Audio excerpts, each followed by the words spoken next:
Hello everyone, welcome back to Magnet Brains. My name is CS Payal Popli and इस particular video में हम देखने वाले हैं हमारे क्लास 12th बिजनेस स्टडीज का marketing chapter that is chapter number 11 का एनसीईआरटी सॉल्यूशन। सो हम सब जानते हैं हमारी एनसीईआरटी बुक में हर चैप्टर के एंड पे कुछ क्वेश्चंस दिए हुए हैं जिसमें 3 तरह के क्वेश्चंस हैं, very short answer type question, short answer type question and long answer type question. तो उन तीनों टाइप के क्वेश्चंस का क्या आंसर होगा and eight the same time किस तरह से आप अपने आंसर को प्रेजेंट करेंगे, ये दोनों ही चीज़ें मैं इस पर्टिकुलर वीडियो में आपको समझाने वाली हूँ, जिसकी शुरुआत हम करने वाले हैं हमारे very short answer type question से। अब मैं आपको बता दूं very short answer type question किस तरह से बाकी क्वेश्चन से अलग होते हैं। Very short answer type question में सामने वाला इंसान आपसे एक्सपेक्ट करता है कि या तो आप एक वर्ड में या एक फ्रेज में या फिर एक लाइन के थ्रू आंसर करेंगे। ये मैक्सिमम टाइम 1 नंबर का क्वेश्चन होता है, तो इसमें बहुत ही कम कंटेंट पूछा जाता है और लिखना चाहिए आपको, भर भर के नहीं लिखना चाहिए, क्योंकि सामने वाला आपसे एक्सपेक्ट करता है कि आप प्रिसाइज वे में आंसर करेंगे। और eight the same time in questions में आप ज़्यादा लिख के अपना टाइम भी वेस्ट नहीं कर सकते, क्योंकि बिजनेस स्टडीज़ का पेपर एक सब्जेक्टिव पेपर है जिसमें टाइम की बहुत ज़्यादा किल्लत या कमी लगती है स्टूडेंट्स को। तो जहाँ पे भी टाइम सेव हो रहा होता है आपको करना चाहिए। First very short answer type question जो इसमें पूछा गया है वो है, state any 2 advantages of branding to marketers of goods and services. जो मार्केटर्स होते हैं उनको 2 फायदे बताइए ब्रांडिंग करने के गुड्स और सर्विसेज की।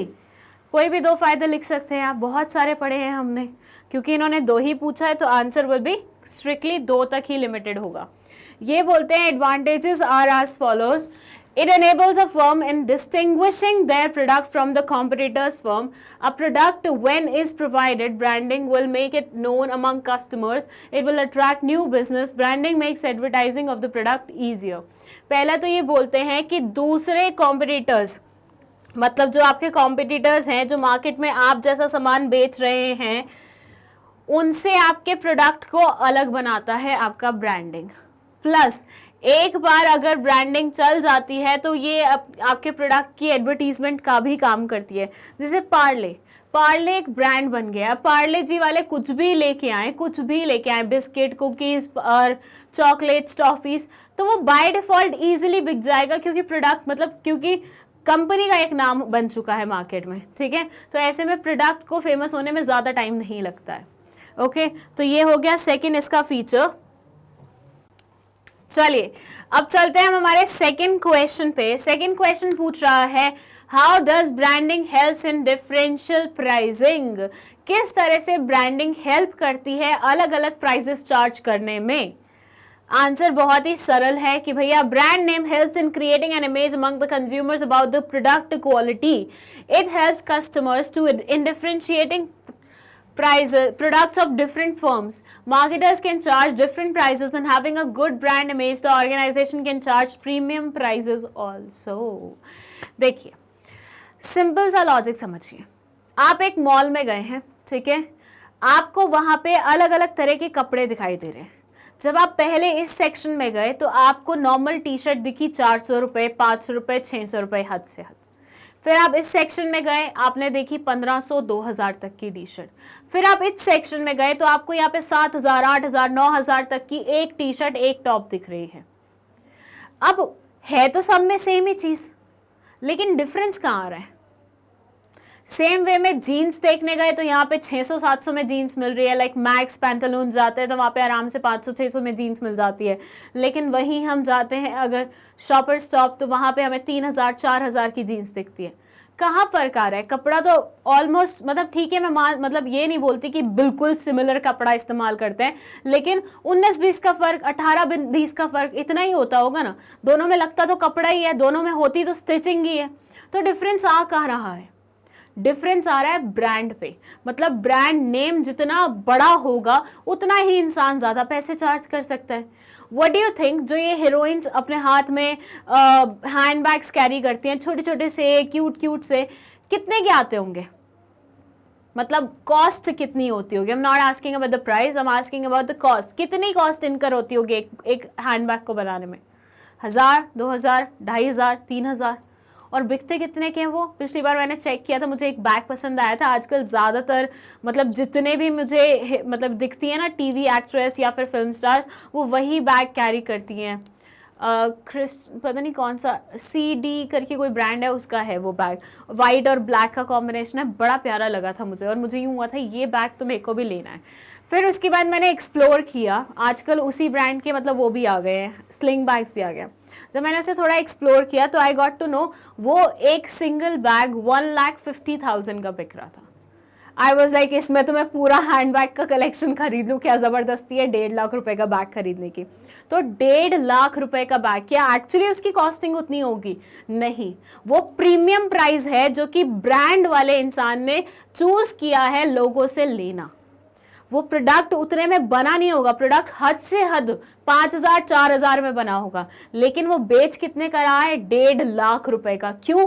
क्योंकि उसके ब्रांड की कीमत है, उसके ब्रांड की गुडविल है, क्वालिटी की वजह से उसका ब्रांड जाना जाता है। सो सेम वे में ब्रांड हमेशा आपको जो अच्छे ब्रांड्स होते हैं वो हमेशा कोशिश करते हैं वो ज़्यादा चार्ज करे कस्टमर से, क्योंकि ओवर द ईयर्स उन्होंने वो अपनी इमेज बनाई है। जैसे बॉम्बे डाइंग, इसकी जो बेडशीट्स होती हैं वो हमेशा महंगी होती हैं in comparison to other bedsheets. क्यों? क्योंकि उसने अपनी एक ब्रांड बनाई है।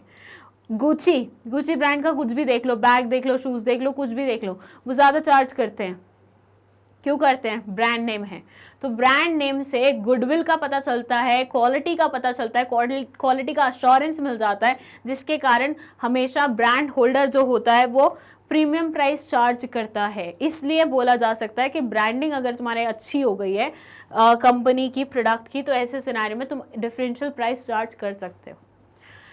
थर्ड क्वेश्चन है, what is societal concept of marketing. हमने पढ़ा था मार्केटिंग की बहुत अलग अलग कॉन्सेप्ट्स होती हैं, इसमें यहाँ पे आपसे स्पेसिफिकली पूछा है सोसाइटल कॉन्सेप्ट, तो सिंपल उसी का आंसर लिख देंगे। अगेन ये भी स्ट्रेट अवे क्वेश्चन है, ज़्यादा ध्यान लगाने की जरूरत नहीं है। Societal concept of marketing is the concept where needs of the market are identified by the organisation along with target customers. It helps in delivering the products and services efficiently. The businesses should meet the long-term requirement of consumer and look after their well-being by their products. मतलब क्योंकि societal concept है तो society से associated होगी, तो ये बोलते हैं कि मार्केटिंग में हमें ये इंश्योर करना चाहिए कि सोसाइटी में जितने भी लोग रह रहे हैं उनकी एक तो नीड्स को हम फुलफिल कर दें and eight the same time उनके वेल बीइंग के बारे में भी सोचें। मतलब ऐसे गुड्स प्रोड्यूस करें जो उनके किसी भी चीज़ के लिए हजार्डस नहीं हो, उनकी वेल बीइंग एस्टेब्लिश्ड रहे हमेशा के लिए, वो सारी चीज़ें इंश्योर करना सोसाइटल कॉन्सेप्ट के अंदर आता है मार्केटिंग की। ठीक है, इस पे हम प्रीटी श्योर एक लॉन्ग आंसर टाइप क्वेश्चन भी ज़रूर पूछा जाएगा। लेट्स सी कि पूछा जाता है कि नहीं पूछा जाता है। वैसे ये इंपॉर्टेंट क्वेश्चन है, कॉन्सेप्ट से रिलेटेड एक क्वेश्चन तो पक्का आएगा आपके पेपर में। फिर है क्वेश्चन नंबर 4, ये बोलते हैं Enlist the advantages of packaging of consumer products. आपको कंज्यूमर प्रोडक्ट्स की पैकेजिंग के एडवांटेजेस बताने हैं, मतलब इन शॉर्ट पैकेजिंग के एडवांटेजेस बताने हैं। Very short answer type question है तो ज़्यादा तो नहीं लिखेंगे, 4 पॉइंट्स यहाँ पे मेंशन है, बट 2 भी आप अगर अपने पेपर में लिखोगे मोर देन सफिशिएंट होगा। 1 नंबर के लिए 2 पॉइंट्स मोर देन सफिशिएंट है। Packaging is the technique of designing a container for a product. It has the following advantages. First है, it enables product differentiation by using different colors, symbols, pictures. It acts as a promotional tool. Greater convenience is achieved in product handling. It protects the quality of the product by preventing breaking or spoiling of the product during transportation and storage. एक तो आपके product को दूसरे product से differentiate किया जा सकता है अगर आपकी पैकेजिंग अलग है दूसरों से। उसके साथ साथ पिक्चर सिंबल्स बना के अट्रैक्टिव बनाया जा सकता है। जैसे जब आप शॉप में विजिट करते हो, कोई ऐसी प्रोडक्ट है जिसकी पैकेजिंग बहुत ज़्यादा क्यूट नियॉन कलर में है, सिंबल्स अलग अलग हैं, बहुत कलरफुल लग रही है, तो ऐसे पे आपका फट से ध्यान जाएगा। तो मतलब इन्होंने कलर सिंबल इन सब की मदद से आपका ध्यान अट्रैक्ट किया है, तो पैकेजिंग में वो चीज़ भी एक बहुत फ़ायदेमंद होती है। कन्वीनियंस बहुत ज़्यादा होता है, मतलब पैकेजिंग से you can easily handle the stuff, जो चीज़ें आप वैसे नहीं उठा सकते आप अच्छी पैकेजिंग की वजह से आराम से उठा पाते हैं। उसके अलावा ये आपके प्रोडक्ट की स्पॉयलेज को भी थोड़ा सा कम करती है। मतलब अगर मान लीजिए लूज प्रोडक्ट है, कोई पैकेजिंग नहीं है, तो किसी का पैर आया, हाथ आया, दबा दिया तो वो बाहर निकल जाएगा, स्पॉयल हो जाएगा, लीक हो जाएगा। लेकिन अगर प्रॉपर पैकेजिंग है तो वो प्रोडक्ट इंटैक्ट रहेगा, तो आपका प्रोडक्ट कहीं नहीं जा रहा, खराब नहीं हो रहा।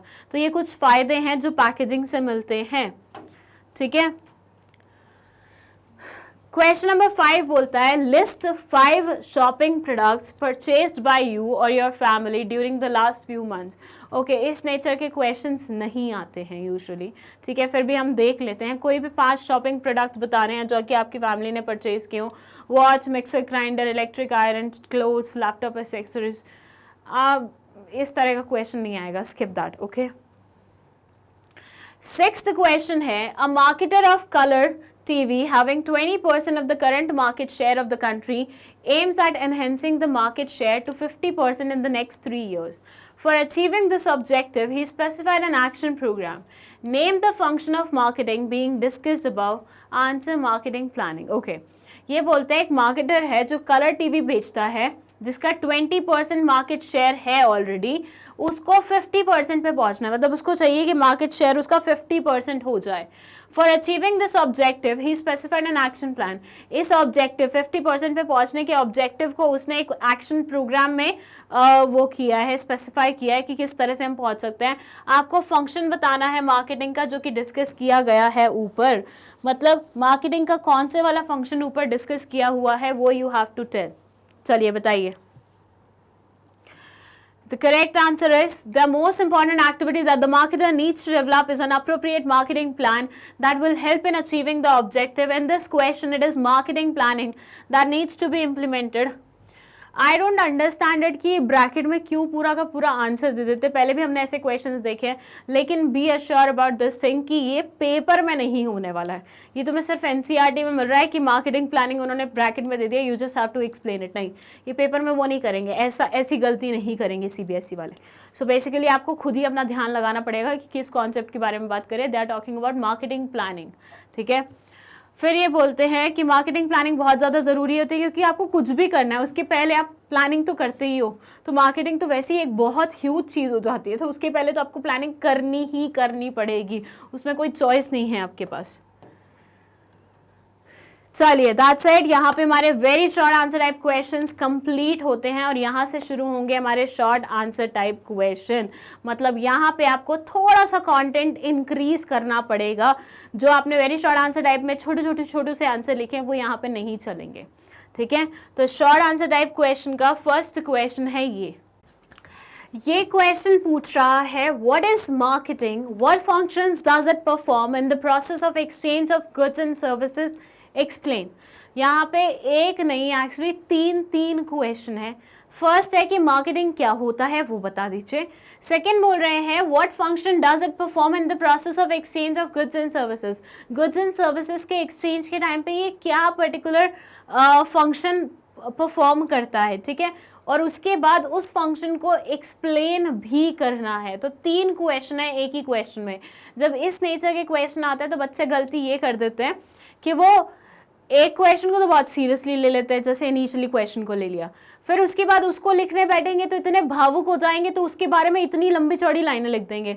फिर सेकंड क्वेश्चन पे आएंगे तब तक ऐसे लगेगा यार इस क्वेश्चन के अकॉर्डिंग कंटेंट तो ज़्यादा लिख दिया, तो इसमें थोड़ी सी कमी पेशी कर देते हैं। ऐसा मत कीजिएगा। जब 2 क्वेश्चन या 3 क्वेश्चन पूछे जाते हैं तो यूजुअली मार्क्स बाइफिकेटेड होते हैं एक, मतलब 50-50 के परसेंटेज पे, ठीक है। तो हर एक क्वेश्चन को जस्टिफाइड वे में आंसर कीजिएगा फर्स्ट ऑफ ऑल। उसके बाद आंसर देखें तो मार्केटिंग के आंसर में ये बोलते हैं marketing is the process where there is interaction of buyers and sellers for the purchase of goods and services. Marketing was having different approaches, sometimes involving pre and post production processes. Marketing performs the following function in exchange of goods and services. पहला है planning, designing of product, packaging, labelling. ये सारे वो functions हैं जो marketing पूरे करता है। मार्केटिंग क्या होती है, एक पर्टिकुलर गुड और सर्विस को किस तरह से मतलब हम बनाएं पहले, तो उसके बाद किस तरह से बेचें और उसके बाद आफ्टर सेल सर्विसेज भी दें। तो मार्केटिंग एक बहुत बड़ी कॉन्सेप्ट है। इसे सेलिंग के साथ बिल्कुल कंफ्यूज नहीं करना है। मार्केटिंग शुरू होती है मार्केट रिसर्च से कि लोगों की नीड्स क्या हैं, वांट्स क्या हैं। तो बेसिकली नीड्स एंड वांट्स को सेटिस्फाई करने के लिए आप कोई प्रोडक्ट बना रहे हैं पूरी रिसर्च करने के बाद, एंड उसके बाद आपने वो प्रोडक्ट बना दिया, उसके बाद आप उसे बेच रहे हैं। बेचने के बाद अगर किसी इंसान को उस प्रोडक्ट से रिलेटेड कोई भी ग्रीवियंस हो रहा है तो आप उसका रिड्रेसल उसको प्रोवाइड कर रहे हैं। ये पूरी प्रोसेस मार्केटिंग कहलाई जाती है। I am not happy with this explanation, तो आप मार्केटिंग की डेफिनेशन में अच्छी सी कोई भी उसकी एक डेफिनेशन उठाना, वो लिखना। जैसे मैंने आपको एक्सप्लेन किया उसकी पूरी प्रोसेस वाली डेफिनेशन, तो आप चाहें तो वो वाली भी लिख सकते हैं। ये वाली मुझे इतनी ज़्यादा पसंद नहीं आई है, ठीक है, तो इसको स्किप करिएगा, अपने मन से कोई बढ़िया वाली लिखिएगा। ओके, फिर है मार्केटिंग कौन कौन से फंक्शन अपनाती है। प्लानिंग का मतलब हम पूरी प्लानिंग करते हैं इसमें क्या कैसे कब करना है। उसके बाद डिज़ाइन करना प्रोडक्ट को कि प्रोडक्ट किस तरह से होना चाहिए। उसके बाद उसकी पैकेजिंग अच्छे से करना। उसके बाद उसकी लेबलिंग अच्छे से करना ताकि हर एक इन्फॉर्मेशन जो कि रिक्वायर्ड है वो पहुंच जाए सामने वाले इंसान तक। ब्रांड फॉर्म करना, वेयर हाउसिंग मतलब वेयर हाउस में स्टोर करना, ट्रांसपोर्टेशन इधर से उधर ले जाना, सपोर्ट सर्विसेज जितनी भी एडिशनल सपोर्ट सर्विसेज होती हैं वो भी कंप्लीट करना, ठीक है। ओके और यहाँ पे ना एक्सप्लेन भी नहीं किया हुआ, मतलब कायदे से देखा जाए तो इन्होंने आपको क्वेश्चन में एक्सप्लेन करने के लिए भी बोला था, तो आपको कायदे से इन सब की एक एक लाइन में एक्सप्लेनेशन भी लिखनी है। जितनी मैंने बोली है ना मोर देन सफिशिएंट होगी वो, उतनी लिख देना। ओके, तो ओवरऑल आई कैन से कि ये वाला आंसर मुझे उतना ज़्यादा पसंद नहीं आया। जो भी मैंने रिस्पेक्टिव चेंजेस बताए हैं इसमें वो सारे इनकॉर्पोरेट करने के बाद आप अपना बढ़िया सा आंसर लिखना। चलो नेक्स्ट क्वेश्चन हमारा क्वेश्चन नंबर 8, ये बोलता है distinguish between the product concept and production concept of marketing. आपको यहाँ पे प्रोडक्ट कॉन्सेप्ट और प्रोडक्शन कॉन्सेप्ट में फ़र्क बताना है। आपने very short answer type question में एक क्वेश्चन पढ़ा था सोसाइटल कॉन्सेप्ट का, राइट। तो मार्केटिंग की अलग अलग कॉन्सेप्ट्स होती हैं, सोसाइटल हमने वहाँ पढ़ ली थी। यहाँ पे आपको प्रोडक्शन और प्रोडक्ट का डिफरेंस के बारे में बात करना है। चलिए आंसर देख लेते हैं। हमेशा की तरह डिफरेंस बिटवीन वाला वो है तो हम टैबुलर फॉर्मेट में ही बनाएंगे, और मैं हमेशा आपको बोलती हूँ जब भी डिफरेंस बिटवीन का क्वेश्चन आए टेबल के फॉर्मेट में बनाओ, एफर्ट सेव होते हैं, ज़्यादा कंटेंट नहीं लिखना पड़ता, मार्क्स पूरे मिलते हैं। क्या चाहिए और आपको मार्क्स पे ही पूरा वो रहता है ना कि मार्क्स अच्छे मिलने चाहिए। मार्क्स आपको पूरे मिलेंगे अगर आप टैबुलर फॉर्मेट में करेंगे तो। और देखो यही पॉइंट अगर तुम लिखने बैठते ना पॉइंट वाइज तो तुम्हारा एक एक पेज भर जाता है सिर्फ 2 पॉइंट्स लिखने में। यहाँ पे तुम पूरे के पूरे पॉइंट्स एक ही पेज में कंप्लीट कर सकते हो, वो भी प्रिसाइज वे में। फर्स्ट है बिलीफ, ये बोलते हैं product concept believes that consumers favored quality products and profit can be increased by increasing the product quality। इनके अकॉर्डिंग कंज्यूमर को सबसे ज़्यादा जिस चीज़ से फ़र्क पड़ता है वो होती है प्रोडक्ट की क्वालिटी। अगर क्वालिटी अच्छी है तो कंज्यूमर कुछ भी करने के लिए तैयार हो जाएगा। तो अगर आपको कंज्यूमर को अट्रैक्ट करना है तो मैक्स टू मैक्स आप प्रोडक्ट की क्वालिटी पे वर्क कीजिए। लेकिन when it comes to production concept, it says the production concept believe that consumers will be favoring products that are readily available and are affordable, therefore profits can be maximized by increasing the production volume। इनका कहना है कि भैया अगर आपको consumer को attract करना है, सस्ता सुंदर टिकाऊ उनको कोई भी ऑप्शन दीजिए प्रोडक्ट में जो वो आराम से खरीद सके, आराम से मतलब अफोर्ड कर सके, रेडिली अवेलेबल हो वो हर जगह। तो यहाँ आपको फोकस करना है कॉस्ट एंड वॉल्यूम पे। कॉस्ट जितनी कम कर सकते हैं उतनी कम कीजिए, प्लस वॉल्यूम। इन दोनों चीज़ों पे फोकस करके आप क्या कर सकते हैं, अपने प्रोडक्शन कॉन्सेप्ट को मतलब अपने मार्केटिंग को इम्प्रूव कर सकते हैं। Focus of the business. The main focus areas were on improving the product quality and addition of new features to the product. Product की क्वालिटी पे फोकस करो, ठीक है, उसे इम्प्रूव करो, और प्रोडक्ट में और नए नए कौन से फीचर्स ऐड हो सकते हैं उन पे फोकस करो। उससे भी अगेन क्या होगा, प्रोडक्ट की क्वालिटी इम्प्रूव होगी। तो मेन फोकस इसका क्वालिटी क्वालिटी क्वालिटी क्वालिटी पे रहता है। वेयर एज यहाँ पे primary focus was on improving the production quantity and also reducing the production cost. यहाँ पे मेन फोकस रहता है कॉस्ट को किस तरह से कम किया जा सकता है। बात आपको दोनों में सिमिलर ही लग रही होगी, लेकिन यहाँ पे उन्होंने अलग वे से अलग चीज़ बोली है, वेरस यहाँ पे वो स्पेसिफिकली बोल रहे हैं कि किस चीज़ पे फोकस रखेंगे। तो दोनों पॉइंट्स साथ में लिख सकते हो, ऐसा नहीं है कि ऊपर वाला पॉइंट लिख दिया तो वो डीम्ड मान लिया जाएगा कि इसको भी अपने अंदर ले रहा, नहीं, अलग लिखो, 2 पॉइंट्स हो जाएंगे, ठीक है। तो इनका मेन फोकस क्वालिटी पे होता है, इनका मेन फोकस कॉस्ट और प्रोडक्शन वॉल्यूम पे होता है। मेथोडोलॉजी में बोलते हैं product quality and improvement of features was the primary emphasis whereas production efficiency was the primary part of this particular thing। यहाँ पे अगेन दे आर सेइंग कि इनका प्राइमरी एम्फेसिस होता है प्रोडक्ट की क्वालिटी पे, whereas इनका प्राइमरी एम्फेसिस होता है प्रोडक्शन की एफिशिएंसी पे। मतलब कम इनपुट्स के साथ कैसे तुम ज़्यादा आउटपुट डिराइव कर सकते हो, that is what we call production efficiency, कि आपके प्रोडक्शन की जो भी प्रोसेस है वो बहुत ही एफिशिएंट है क्योंकि आप कम चीज़ों में ज़्यादा प्रोड्यूस कर पा रहे हो। तो ये हो गए आपके 3 डिफरेंसेस। स्क्रीनशॉट ले लो फटफट इसका।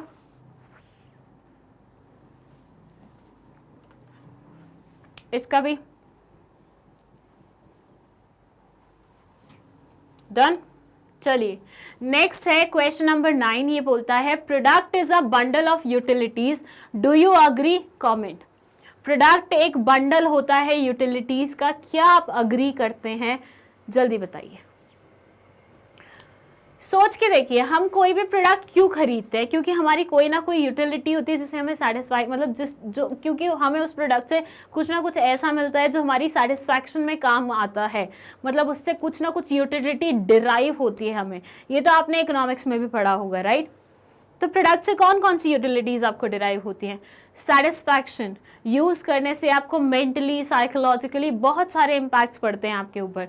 तो they are saying a customer at the time of purchasing a product will look forward to the utility that the product offers. Customers seek many types of benefits from the product which can be social, psychological or functional. Therefore it can be said that the product is a bundle of utilities as there are many benefits owing to this। ये बोलते हैं भैया देखो, कुछ होती हैं ऐसी utilities, मान लीजिए 4 लोगों में आपको अपना मोबाइल निकालना है, वो 4 लोग बहुत ज़्यादा अमीर हैं, तो आपका भी मन करेगा कि आप एप्पल का फ़ोन निकालें। This is your social utility, मतलब सोशल नीड एक्चुअली। साइकोलॉजिकल, एक सेटिस्फैक्शन मिलना कि मेरे पास ये प्रोडक्ट है, मतलब I can use this product in various ways, मतलब आपको एक दिमागी तौर से सेफ्टी सिक्योरिटी मिल रही है। देन फंक्शनल, इस प्रोडक्ट में इतने सारे फीचर्स, इतने सारे functions, I can use it in many ways. तो ये 3 तरह की यूटिलिटीज़ के बारे में यहाँ पे बात हुई है। वैसे इसके अलावा और भी हो सकती है। तो ये बोलते हैं कोई भी इंसान कोई भी प्रोडक्ट इसीलिए खरीदता है क्योंकि उसको उससे कुछ सेटिस्फैक्शन गेन होती है। वो सेटिस्फैक्शन किसी भी वे से हो सकते हैं, 3 उन्होंने यहाँ पे मेंशन कर दी। बाकी अगर मैं बोलूँ कि शॉर्ट आंसर टाइप क्वेश्चन के अकॉर्डिंग ये आंसर देखा जाए तो मुझे ये ऐसा लग रहा है कि थोड़ा सा इसे और एक्सप्लेन किया जा सकता था। Like you can add 1-2 examples to this कि सोशल यूटिलिटी इस तरह से मिलेगी, साइकोलॉजिकल इस तरह से मिलेगी, तो वो थोड़ा कंप्लीट लगेगा। अभी मुझे ये थोड़ा सा इनकम्प्लीट लग रहा है, तो बेटर वे एग्जाम्पल क्या करें, ऐड करें। ठीक है, चलिए हटू साइड, ले लीजिए, स्क्रीनशॉट लेना है तो। बाकी आप अपने आंसर में ये भी लिख सकते थे, yes I agree. They are asking you do you agree with the statement और नॉट, तो आप लिख सकते थे कि हाँ आई अग्री, फिर उसके बाद आप अपने एक्सप्लेनेशन लिखते तो और थोड़ा बढ़िया लगता दिखने में। चलिए 10th क्वेश्चन है, what are industrial products, how they are different from consumer products, explain. ये पूछ रहे हैं पहले तो आपसे इंडस्ट्रियल प्रोडक्ट्स क्या होते हैं, फिर उसके बाद वो कंज्यूमर प्रोडक्ट्स से किस तरह से डिफरेंट होते हैं। ये टॉपिक इंपॉर्टेंट है और इससे क्वेश्चन पूछा जा सकता है।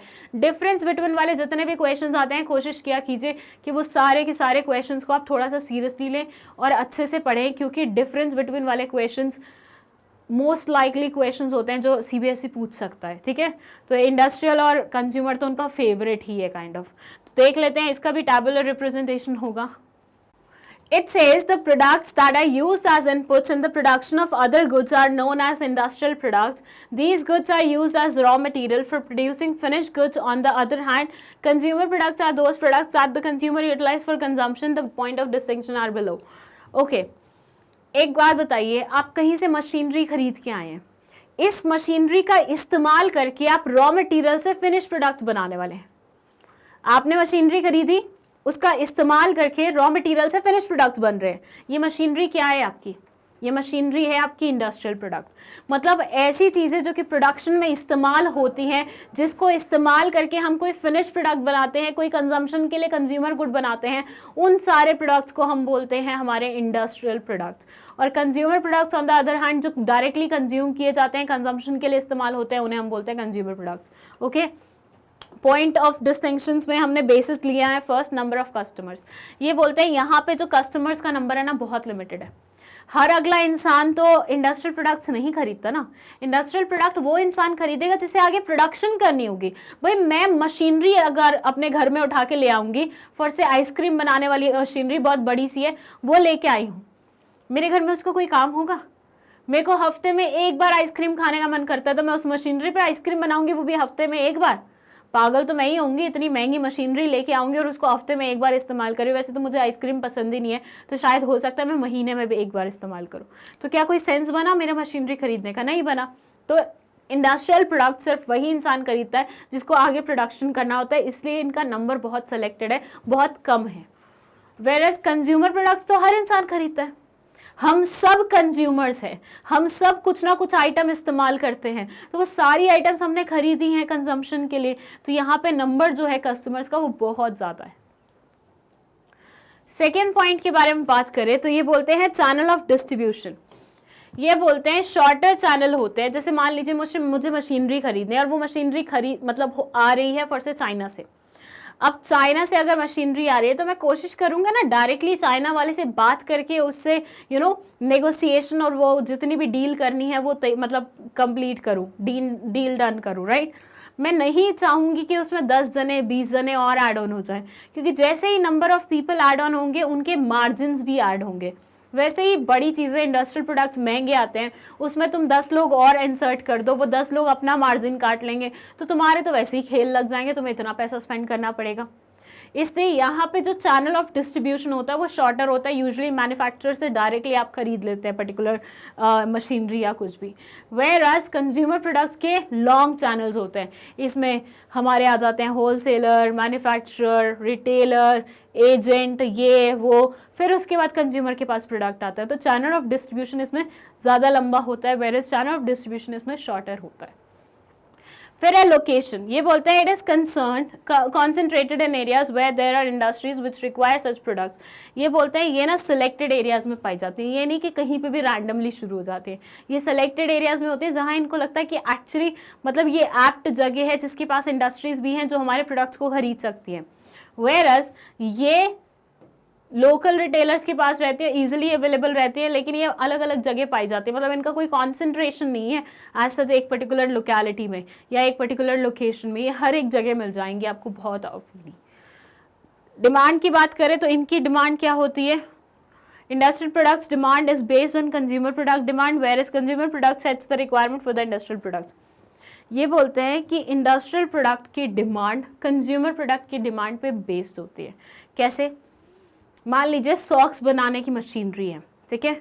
अगर सॉक्स क्या है? सॉक्स हमारा कंज्यूमर प्रोडक्ट है, सॉक्स बनाने की मशीनरी क्या है? हमारा इंडस्ट्रियल प्रोडक्ट है। तो सॉक्स बनाने की मशीनरी की डिमांड किस चीज़ पे बेस्ड होगी कि सॉक्स की डिमांड कितनी है आजकल मार्केट में। अगर मान लीजिए आजकल मार्केट में डिमांड सॉक्स की बहुत ज़्यादा है क्योंकि सर्दियों का मौसम है, तो ऐसे सिनेरियो में इसकी डिमांड क्योंकि बढ़ रही है तो इसकी मशीनरी की डिमांड भी बढ़ेगी। समझ रहे हैं बात को? तो इसकी डिमांड कहीं ना कहीं इसके ऊपर बेस्ड होती है। इसकी बोल रही मैं, इसकी इंडस्ट्रियल प्रोडक्ट की डिमांड कहीं ना कहीं कंज्यूमर प्रोडक्ट पे बेस्ड होती है। लास्ट हमारा पॉइंट है role of technical features in decision making. यहाँ पे बोलते हैं कि भैया बहुत ज़्यादा इंपॉर्टेंट रोल है टेक्निकल फीचर्स का, क्योंकि वो ऐसी चीज़ें हैं जो प्रोडक्शन में इस्तेमाल होने वाली हैं। टेक्निकल चीज़ें होंगी, अगर कहीं पे भी आपने थोड़ा सा स्कोप छोड़ दिया, कहीं पे भी आपने कुछ भी उल्टा सीधा कर दिया, पूरी प्रोडक्शन खराब हो सकती है। Whereas technical features do not have a role in decision making as consumer products do not have technical complexities. Consumer products के साथ ऐसा कुछ नहीं है क्योंकि उसमें कोई technical complexity होती नहीं है as such, वो normal चलता है, वो actually consumption के लिए बनाया गया है, तो वो बिल्कुल simplified way में होता है। Whereas ये चीज़ उस consumption वाले products को बनाने के लिए इस्तेमाल होती है, तो थोड़ी सी technical हो जाती है। ले लीजिए इसका स्क्रीनशॉट फटाफट।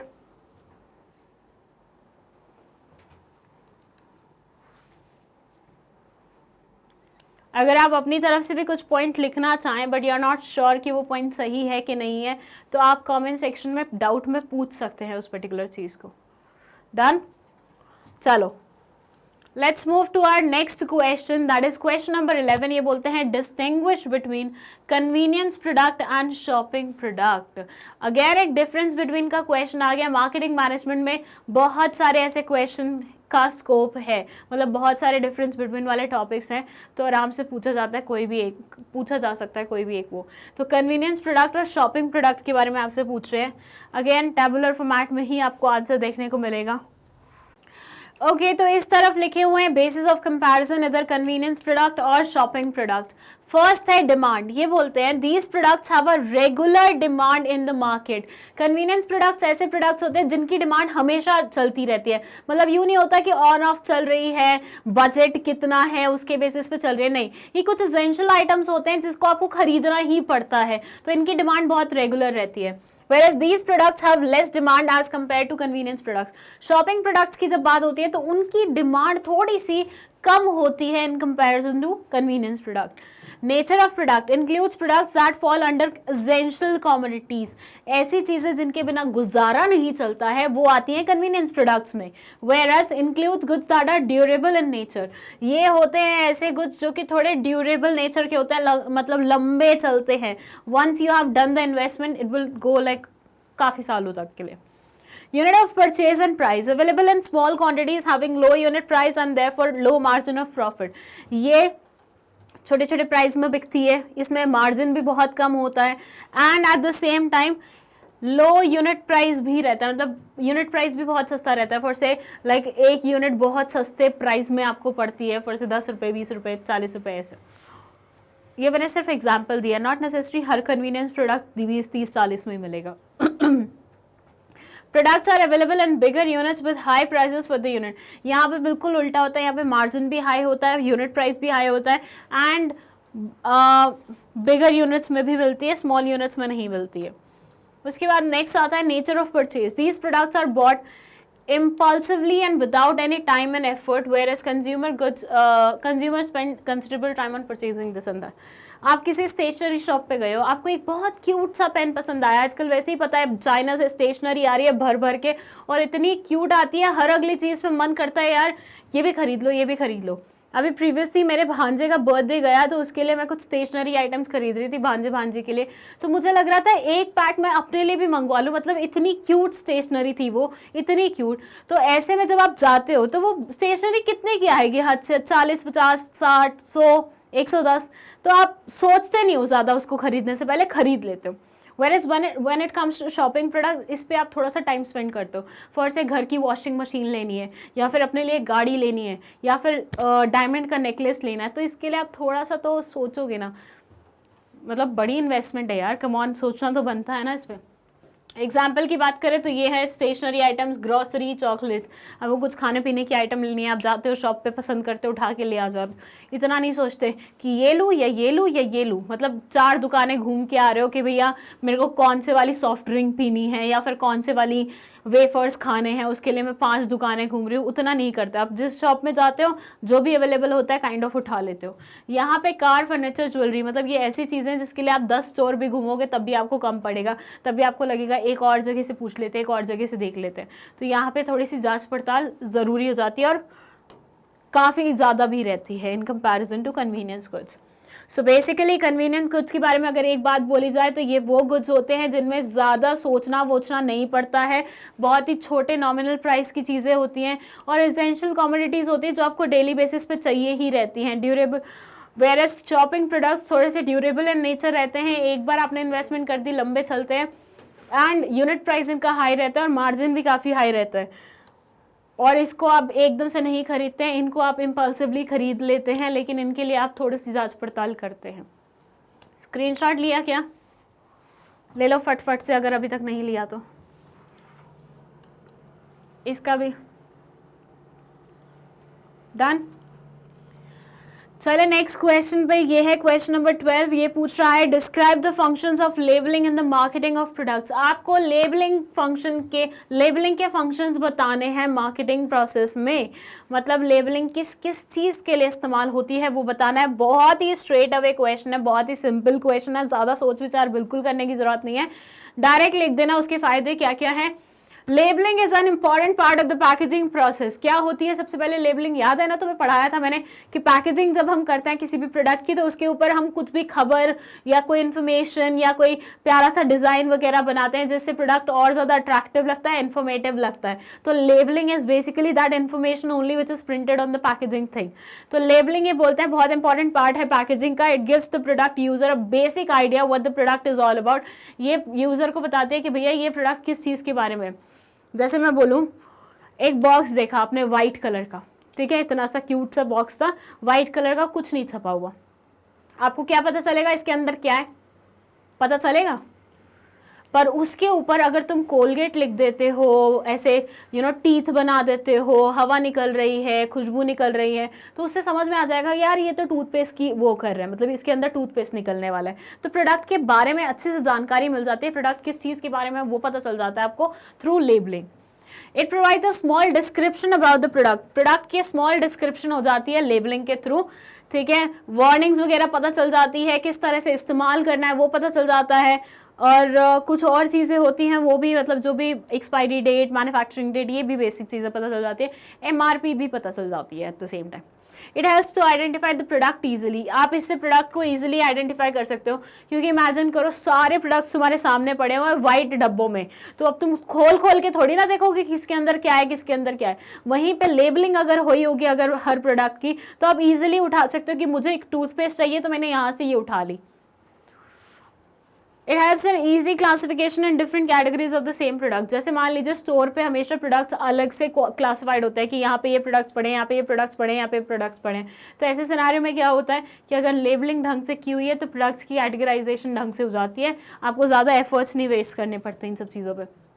It helps the businesses to promote the product. Attractive labeling is a great way for promoting any business or product. ये बोलते हैं ये प्रमोशन में भी काम आती है। जैसे कुछ लोग होते हैं कि पैकेजिंग से ही इम्प्रेस हो जाते हैं, उनको लगता है कि कितनी बढ़िया पैकेजिंग है, लेबलिंग में अगर कुछ बढ़िया सा डिज़ाइन बना हुआ है उससे इम्प्रेस हो जाते हैं और ख़रीद लेते हैं। लड़कियां यूजुअली ये काम करती हैं, क्यूट प्रोडक्ट्स देखते हैं तो फट से खरीद लेती हैं, उनमें से मैं भी एक ही हूँ, ठीक है। तो मेरे लिए भी मतलब ये पॉइंट लिखा जा सकता है कि इससे प्रोडक्ट की प्रमोशन हो जाती है, कि जो प्रोडक्ट शायद नहीं भी खरीदने वाला था वो भी खरीदा जा सकता है, पैकेजिंग और लेबलिंग अगर अच्छी होती है तो। It provides the necessary information as mandated by law regarding the product. ये लॉ के द्वारा जो भी निर्धारित वो हैं कि भैया ये प्रोडक्ट की चीज़ों के बारे में आपको बताना पड़ेगा कस्टमर को बिफोर सेलिंग द प्रोडक्ट, तो वो भी फुलफिल कर देती है, क्योंकि सारी इन्फॉर्मेशन यहीं पे प्रिंट होती है लेबलिंग के ऊपर। जैसे लॉ बोलता है कि एक्सपायरी डेट पब्लिश करो, MRP पब्लिश करो, इंग्रेडिएंट्स कौन से यूज़ करें वो पब्लिश करो, तो ये सारे की सारी जो भी पब्लिशिंग होती है वो किसके ऊपर होती है? लेबलिंग के ऊपर होती है। तो लॉ की काइंड ऑफ हम जितनी भी मैंडेटरी ऑब्लिगेशंस है वो पूरी कर सकते हैं लेबलिंग के थ्रू। चलो इतना ही था इसमें, स्क्रीनशॉट ले लो भाई। इस चैप्टर के तो शॉर्ट आंसर टाइप क्वेश्चन ही नहीं खत्म हो रहे। आई टोल्ड यू पीपल ना कि मार्केटिंग चैप्टर लंबा है तो इसमें बहुत सारे क्वेश्चंस होंगे, बी प्रिपेयर्ड पहले से। ये पूछ रहे हैं discuss the role of intermediaries in the distribution of consumer non durable products. आपको मिडलमैन के रोल के बारे में बताना है, कंज्यूमर नॉन ड्यूरेबल प्रोडक्ट्स को डिस्ट्रीब्यूट करने में उनका क्या रोल होता है। चलिए ध्यान से समझिए, चलिए आंसर देख लेते हैं। It says middlemen are an important part of product marketing. They help in transfer of goods and products from the production center to the consumer. In case of non-durables, intermediaries perform the following function. First, sorting of goods into homogeneous groups based on their characteristics, maintains large stock of goods that ensure supply is well maintained, breaking down bigger stocks into smaller unit, maintaining a variety of goods at a single place.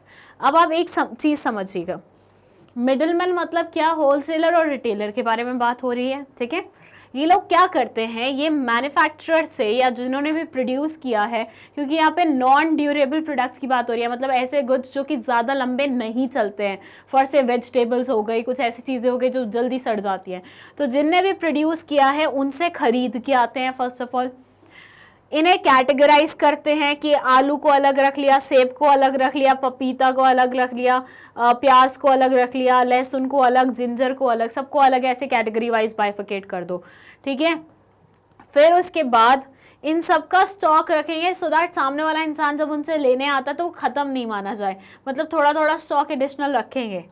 उसके बाद consumer तक वो products आराम से पहुंच सके ये ensure करेंगे। अब प्रोड्यूसर को अगर डायरेक्टली कंज्यूमर के पास जाना होता तो बहुत टाइम टेकिंग प्रोसेस हो जाता, तब तक तो भैया नॉन ड्यूरेबल प्रोडक्ट तो हवा हो लिया होता।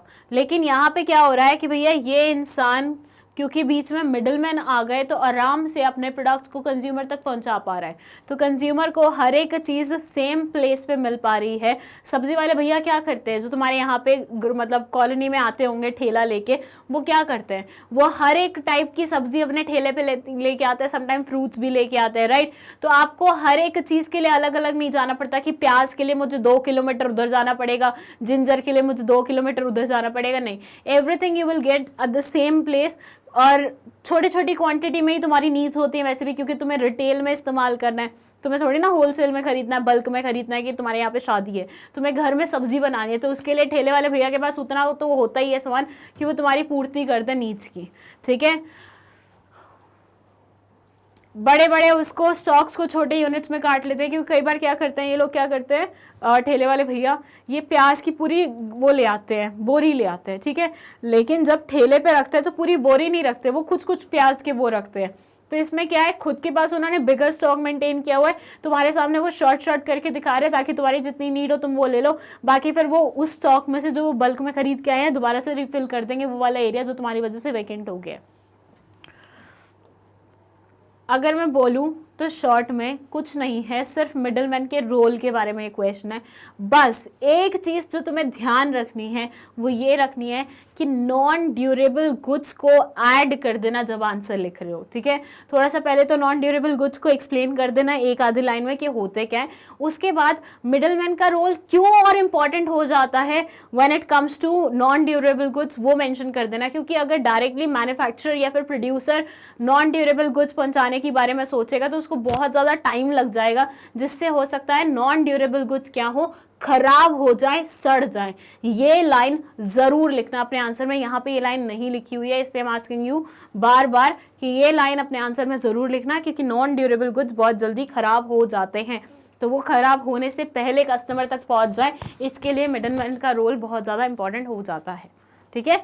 मैं साइड हो रही हूँ, आप चाहो तो स्क्रीनशॉट ले लो इसका। 5वां पॉइंट है helping the manufacturer in promoting the product by putting up display boards and banners. Obviously middleman को भी चाहिए ना यार, वो सामान बेचेगा तभी तो उसके पास भी मार्जिन आएगा, तभी तो उसके पास भी प्रॉफिट का हिस्सा आएगा, तो वो भी अपनी तरफ से कोशिश करता है सामान और ज़्यादा बिकवाने की, जिससे मैन्युफैक्चरर की मदद हो जाती है, क्योंकि मैन्युफैक्चरर का सामान ईजिली बिक पा रहा है। फिर by acting as a middleman and setting the deal by negotiating about the product price so that both consumer and manufacturer are satisfied, acquiring goods from manufacturer and keeping them in safe custody and bearing the risk. Risk bear करता है market fluctuation का, किसी चीज़ का दाम कल कुछ और होता है, आज कुछ और होता है, लेकिन वो कल खरीद के आ गया था, तो ऐसे में उसने काइंड ऑफ मैन्युफैक्चरर का रिस्क अपने सर पे ले लिया, ये भी होता है, ठीक है। ये बहुत बेसिक पॉइंट्स है जो आराम से आपको पता होंगे पहले भी। इसका भी स्क्रीनशॉट लेना चाहें तो आप ले सकते हैं। Now let's move to our 14th question. 14th question है define advertising. What are its main features? Explain. आपको एडवर्टाइजिंग को डिफाइन करना है और उसके मेन फीचर्स क्या क्या हैं उन्हें एक्सप्लेन करना है, ठीक है। हम सबको पता है एडवर्टीजमेंट क्या होता है, राइट। मेन फीचर्स क्या है, एक्सप्लेन कर दो, that's it. Okay, so answer is advertising is the technique of promoting the product. Companies use advertising as a medium to attract customers towards their product in order to make a sale. The most common mediums of advertising are newspaper, television, internet, social media and magazines, etc. Here are some of the important features of advertising. First है advertising is a paid form of promoting product. सबसे पहले मैं इसको explain कर देती हूँ। ये बोल रहे हैं कि एडवर्टीजमेंट हम क्यों करते हैं, ताकि हम अपने प्रोडक्ट को प्रमोट कर सके। देखिए, अगर मान लीजिए टीवी पे ऐड ही नहीं आए, एडवर्टीजमेंट ही नहीं आए कि नया साबुन आया या नया सर्फ आया, ये आया वो आया, तो क्या हमें पता लगेगा कि ऐसा कुछ एग्जिस्टेंस में है? नहीं पता लगेगा अनलेस एंड अनटिल हम उस पर्टिकुलर शॉप पे जाते हैं, हम उसे रखा हुआ देखते हैं, फिर हमें पता लगता है कि अरे ये भी नया ब्रांड है, इसको भी खरीदा जा सकता है एंड ब्ला स्टफ। तो बेसिकली किसी भी प्रोडक्ट की प्रमोशन के लिए एडवर्टीजमेंट बहुत ज़्यादा ज़रूरी होता है। Companies use advertisement as a medium to attract customer towards their product in order to make a sale. Advertisement सिर्फ information देने के लिए नहीं होता, बल्कि किस तरह से हम कस्टमर को अट्रैक्ट कर सकते हैं वो पर्टिकुलर प्रोडक्ट खरीदने के लिए, वो भी इस्तेमाल होता है। मतलब ये चीज़ भी एडवर्टीजमेंट का पार्ट होती है। लाइक आपने देखा होगा बहुत सारी एडवर्टीजमेंट ऐसी आती है, फर्स्ट डीओ की आ रही है, तो डीओ लगाता है वो लड़का और सारी लड़कियां एकदम से पास आ जाती हैं। तो ये क्या है, ये आपके अंदर भ्रम जगाने के लिए कि अगर तुम भी ऐसा करोगे तो तुम्हारे साथ भी ऐसा होगा, और तुम फिर थोड़ा सा इमोशनल होके मैनिपुलेट होके चले जाते हो वो चीज़ खरीदने के लिए। तो बेसिकली कस्टमर को किसी भी वे में मैनिपुलेट करना ताकि वो प्रोडक्ट को बाय कर ले, that's it. The most common mediums of advertisement are newspaper, television, internet, social media। इन्होंने सारे ही नाम लिख दिए मोस्ट कॉमन के नाम पे कि न्यूज़पेपर का इस्तेमाल होता है क्योंकि न्यूज़पेपर में एड्स आती हैं बड़ी बड़ी। टेलीविजन पे तो भैया सीरियल के बीच में पता नहीं 10 बार ऐड आती है। पहले ऐसा था ओटीटी प्लेटफॉर्म पे नहीं आती थी, आजकल उसमें भी आने लग गई है। मतलब इतना इरिटेटिंग हो गया है क्योंकि पहले उन्होंने आदत बना दी ऐसी कि बीच में ऐड नहीं आ रही है, और अब ऐसी ऐड आती है जिसको स्किप भी नहीं किया जा सकता। मतलब नॉर्मल टीवी में ये तो ऑप्शन होता था कि अगर रिकॉर्डेड है सीरियल तो you can skip that add forward करके, यहाँ पे वो भी ऑप्शन नहीं है, तो बहुत इरिटेटिंग हो जाता है एट टाइम्स। इंटरनेट पे मतलब सोशल मीडिया, इंटरनेट, इन सब पे भी बहुत एडवर्टीजमेंट आती है। आप गूगल चलाते हैं, कोई भी साइट खोलते हैं तो साथ में कोई ना कोई ऐड आ रही होती है साइड में, अगर आपने देखा हो कभी गौर करके तो। और सोशल मीडिया पे तो स्पॉन्सर्ड एड्स चलती हैं। इंस्टाग्राम अगर आप यूज़ करते हैं तो बहुत सारे पेजेस वो आपको ऐसे दिखाते हैं जो स्पॉन्सर्ड होते हैं। जब स्पेशली स्टोरीज स्क्रॉल कर रहे होते हैं ना, मतलब स्टोरीज को देख रहे होते तुम, तो बैक टू बैक स्टोरीज देखो ना, 3 या 4 स्टोरीज के बाद एक स्पॉन्सर्ड वाली स्टोरी आ ही जाती है, तो वो स्पॉन्सर्ड एड्स होती हैं। फिर होता है मैगजीन्स भी आजकल तो ज़्यादा लोग नहीं खरीदते, लेकिन मैगजीन्स में भी बहुत सारे ऐसे प्रोडक्ट्स होते हैं जो अपनी एडवर्टीजमेंट देते हैं। स्पेशली जो विमेन रिलेटेड प्रोडक्ट्स होते हैं ना, वो गृह शोभा और ये सब मैगजीन्स में अच्छा अपने प्रोडक्ट्स के बारे में डिस्क्रिप्शन देना और लोगों को अट्रैक्ट करने की कोशिश करना, वो सब करते हैं। Here are some of the important features of advertisement। ये फर्स्ट जो डिफाइन एडवर्टीजमेंट था उसका आंसर कर दिया। अब हम आते हैं सेकंड क्वेश्चन पे, जो कि था मेन फीचर्स बताने हैं आपको। मेन फीचर्स में फर्स्ट है advertising is a paid form of promoting products और सर्विसेज। ये ऐसे नहीं है कि अनपेड फॉर्म है, आपको एडवर्टीजमेंट के लिए पैसे देने पड़ते हैं, फ्री में कुछ नहीं होता आपके प्रोडक्ट का advertisement. The sponsor bears the cost of advertising. जो भी स्पॉन्सर होता है उसको बेयर करनी पड़ती है इसकी cost. It is an impersonal mode of communication and involves no face-to-face communication between advertiser and customer. It is devoid of personal touch। ये एक impersonal नेचर की होती है। जैसे टीवी पे देख रहे हैं, अब यार टीवी पे वो सबके लिए बोल रहे हैं, आपके अकेले के लिए नहीं बोल रहे हैं। या न्यूज़पेपर में वो सबके लिए पर्टिकुलर ऐड आई है, आपके अकेले के लिए नहीं आई है। तो ऐसा नहीं है कि वो सिर्फ आपके लिए चल रही है या फेस टू फेस आपको वो कम्युनिकेट करने की कोशिश करे, नहीं, ऐसा कुछ नहीं होता। इम्पर्सनल फॉर्मेट में होती है ये, कि मतलब आपसे डायरेक्ट कोई टच नहीं होता, डायरेक्ट फेस टू फेस कोई बातचीत नहीं होती है। There are some sponsors who like to design an advertisement and also bear the costs that are involved। कुछ ऐसे स्पॉन्सर्स हैं जो खुद डिज़ाइन करते हैं एडवर्टीजमेंट को और कॉस्ट भी बेयर करते हैं जो भी इन्वॉल्व होती है उस पूरी एडवर्टीजमेंट को बनाने की। That's it. अच्छा, शॉर्ट आंसर टाइप क्वेश्चन है ना, तो इतने पॉइंट्स काफ़ी हैं, मतलब 3 पॉइंट्स बहुत हैं। सो बेसिकली एडवर्टीजमेंट के बारे में पूछा, उसके 3 फीचर्स पूछे, हमने बता दिए 3 फीचर्स, और एडवर्टीजमेंट क्या होता है वो बता दिया। अब मैं थोड़ा साइड हो जाती हूँ, आप स्क्रीनशॉट ले लीजिए इस चीज़ का। फिर हम चलेंगे हमारे नेक्स्ट क्वेश्चन पे, दैट इज़ क्वेश्चन नंबर 15। ये देखिए 15th क्वेश्चन में ये आपसे पूछ रहे हैं, discuss the role of sales promotion as an element of promotion mix. Promotion mix में बहुत सारे एलिमेंट्स आते हैं, उनमें से एक एलिमेंट होता है सेल्स प्रमोशन का, तो आपको इसका रोल बताना है। सेल्स प्रमोशन का क्या रोल रहता है प्रमोशन मिक्स में। बहुत स्ट्रेट अवे क्वेश्चन है, ज़्यादा दिमाग लगाने की बिल्कुल भी आवश्यकता नहीं है, सीधा याद करो, कंटेंट आपको आ जाएगा। Sales promotion are incentives that are sometimes offered to encourage sales of a product. The typical sales promotion will include gifts, discounts, free samples, etc.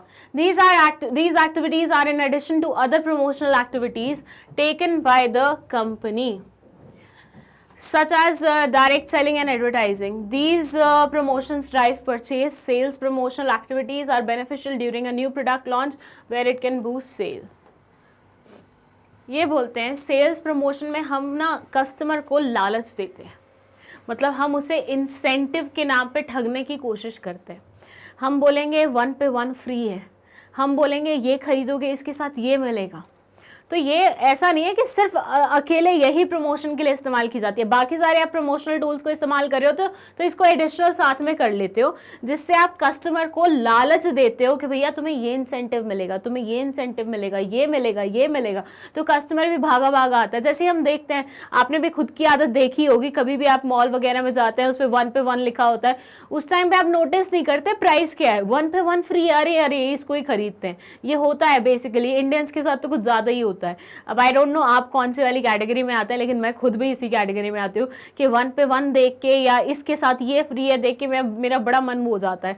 जैसे सर्फ के साथ बाल्टी देख के मेरी मॉम बहुत एक्साइटेड हो जाती हैं कि यार ये तो फ्री की बाल्टी मिल रही है, जबकि पता है कि वो बाल्टी का कॉस्ट इंक्लूडेड है उसमें, बट स्टिल एक वो होता है ना कि भावुक हो जाते हैं। तो वही होता है, मतलब सारे लोगों के साथ, सारे कस्टमर्स के साथ ये भावुक हो जाते हैं और चीज़ें खरीद लेते हैं।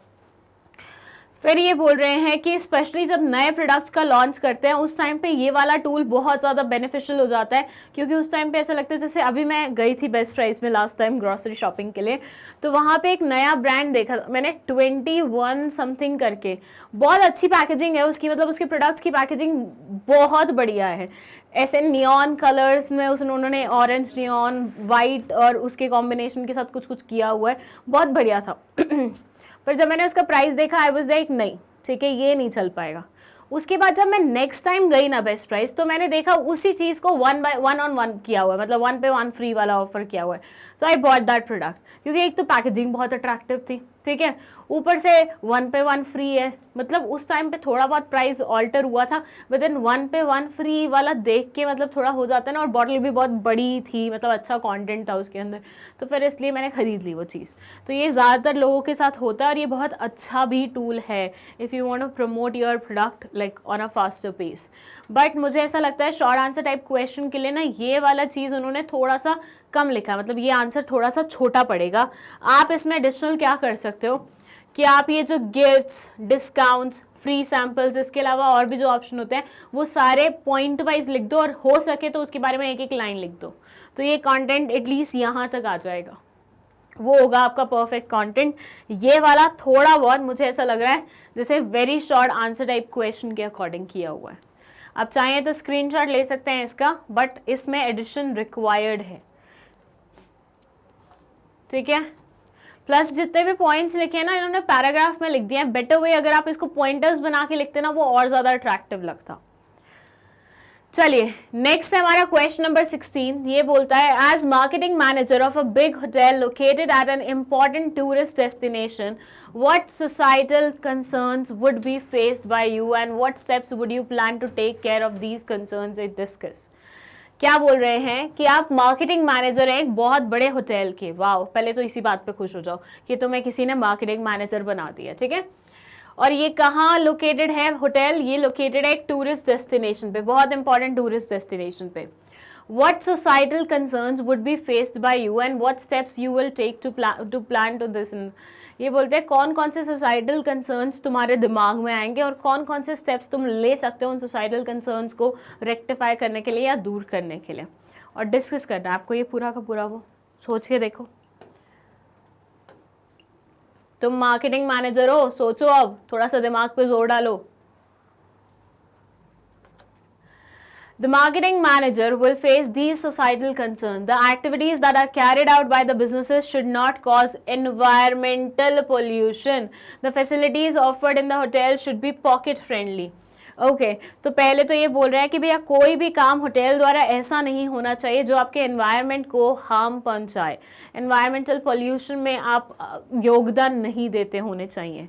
दूसरा, the facilities offered in hotel should be pocket friendly. जो फैसिलिटीज़ होटल वाले प्रोवाइड कर रहे हैं वो थोड़ी पॉकेट फ्रेंडली होनी चाहिए ताकि ज़्यादातर लोग उसे अफोर्ड कर सके। ये फालतू का पॉइंट लिखा हुआ है, ऐसा कोई नहीं सोचेगा। भैया होटल वाले अपने प्रॉफिट मोटिव के लिए बैठे हो, वो थोड़ी ना सोचेंगे तुम्हारा पॉकेट फ्रेंडली है कि नहीं है। बट ठीक है, जो भी लिख दिया लिख दिया। अब बात आती है, हमने ये तो बता दिया कंसर्न कौन कौन से हैं। सोसाइटल कंसर्न मुझे ऐसा लगता है इससे बेटर भी हो सकते थे, बट यहाँ पे थोड़ा सा ऐसा दिखा हुआ है। I'll ask you people to try कि क्या क्या और सोसाइटल कंसर्न्स हो सकता है। जिसका आंसर मुझे बेस्ट लगा, मैं नेक्स्ट वीडियो में I'll take that person's name and I will appreciate that person, okay? चलो, so ये हैं हमारे कंसर्न्स। अब कंसर्न्स पता चल गए तो उसका रेजोल्यूशन भी देखना पड़ेगा। तो रिजॉल्व करने के लिए मैनेजर क्या क्या कर सकता है, ये तो ऐसे कायदे से तुम्हें आंसर करना चाहिए, बट ठीक है, यहाँ वाला जो मैनेजर है वो क्या कर रहा है वो बता देते हैं। For solving the pollution issue, the manager can check that waste from the hotel are managed in a proper way. Waste should be disposed of as per its characteristics such as dry and wet waste, or prices for the items that are sold inside the hotel premises must not be more than the maximum retail price of the item. वो तो obvious ही है, अगर maximum retail price के ऊपर sold करोगे तो भैया तो तुम्हारे अगेंस्ट कंप्लेंट हो जाएगी कंज्यूमर कोर्ट में। एनीवेज, ये क्या बोल रहे हैं कि दो कंसर्न्स निकाले थे कि एनवायरमेंटल पॉल्यूशन नहीं होना चाहिए, राइट? तो एनवायरमेंटल पॉल्यूशन ना हो उसके लिए तुम क्या कर सकते हो? मैनेजर हो तुम, मैनेजर पूरे होटल पे नजर रख सकता है, सुपरविजन करता है पूरे होटल की, इंस्ट्रक्ट कर सकता है लोगों को। तो तुम इंस्ट्रक्ट करो वो क्लीनिंग वाले डिपार्टमेंट को कि भैया जितना भी वेस्ट इकट्ठा हो रहा है, ड्राई वेस्ट को अलग रखो, वेट वेस्ट को अलग रखो, और उसके अकॉर्डिंग ही पूरा मतलब डस्टबिन अलग होने चाहिए। दैट येलो ग्रीन वाले डस्टबिन वाली कॉन्सेप्ट बिल्कुल वही, ठीक है? तो ऐसे अलग अलग डस्टबिन रखो, ऐसे अलग अलग कचरा वो करो, और इस कचरे को प्रॉपरली मैनेज करो सो दैट ये एनवायरनमेंट के लिए एक और हिंड्रेंस ना क्रिएट कर दे।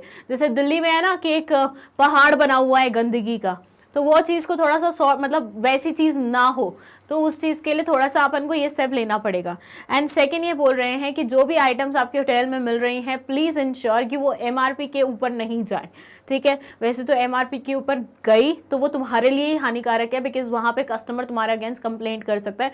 तो तुम्हें ये इंश्योर करना चाहिए कि जितनी भी मतलब कॉस्ट है, कॉस्ट के ऊपर अपना प्रॉफिट मार्जिन नॉमिनल वे में ऐड करके जो भी प्राइस बनता है वो चार्ज करो, instead of charging like too much. Premium prices मत रखो अपने प्रोडक्ट्स के, वो लिख सकते थे आप यहाँ पे। एनीवेज, जो लिखा हुआ है वो देख लीजिए, बाकी और भी पॉइंट्स ऐड हो सकते हैं, मैंने आपको दिमाग चलाने के लिए बोला है। आप अपने पॉइंट्स मुझे कमेंट सेक्शन में बताएंगे, जो सबसे बढ़िया लिखेगा उसको मेरी तरफ से अप्रिसिएशन मिलेगा। फटाफट इसका स्क्रीनशॉट ले लो। चलिए नेक्स्ट है क्वेश्चन नंबर 17। ये बोलता है for buyers of consumer durable products what customer care services would you plan as a manager of a firm marketing a new brand of motorcycle discuss. For buyers of consumer durable products, what customer care services, मतलब durable products के consumer मतलब जो भी buyers होते हैं उनके लिए कौन सी कस्टमर केयर सर्विसेज आप ऑफर कर सकते हैं एज अ मैनेजर। आप मैनेजर हैं इस टाइम पे जो कि मोटरसाइकिल बनाती हैं ऐसे फर्म के। ओके, दोबारा समझाती हूँ, आप मैनेजर हैं दोबारा से, ठीक है? पुराने वाले क्वेश्चन में भी आप मैनेजर थे, मार्केटिंग मैनेजर थे, यहाँ पे आप नॉर्मल मैनेजर हैं, और क्योंकि मार्केटिंग वाले ही हो गए वैसे, मार्केटिंग मैनेजर हो तुम किसके? एक ऐसी फर्म के जो कि मोटरसाइकिल्स बनाती हैं। तो तुम्हें अब एक स्ट्रैटेजी रेडी करनी है, तुम्हें एक प्लान रेडी करना है कि कस्टमर केयर सर्विसेज कौन कौन सी दी जा सकती हैं ड्यूरेबल प्रोडक्ट्स के लिए। गाड़ियाँ हैं तो ड्यूरेबल प्रोडक्ट्स ही होगा, बट कौन कौन सी सर्विसेज तुम बायर्स को ऑफर कर सकते हो, सोच के देखो। डिस्कस करना है तुम्हें यहाँ पे। दिखाओ answer. Okay, so it says customer care services for marketing of motorcycles are as follows. Support for EMI payments. Now what is this EMI payments? देखिए, बहुत सारे लोग इंडिया में ऐसे थे जिनको चीज़ें लेने का शौक होता था लेकिन उनकी पॉकेट अलाउ नहीं करती थी उनको लेने के लिए, मतलब वो पर्टिकुलर प्रोडक्ट लेने के लिए। फॉर से किसी को चाहिए 1,30,000 का आईफोन, ठीक है, पर उनके पास बल्क में अभी 1,30,000 35,000 है नहीं।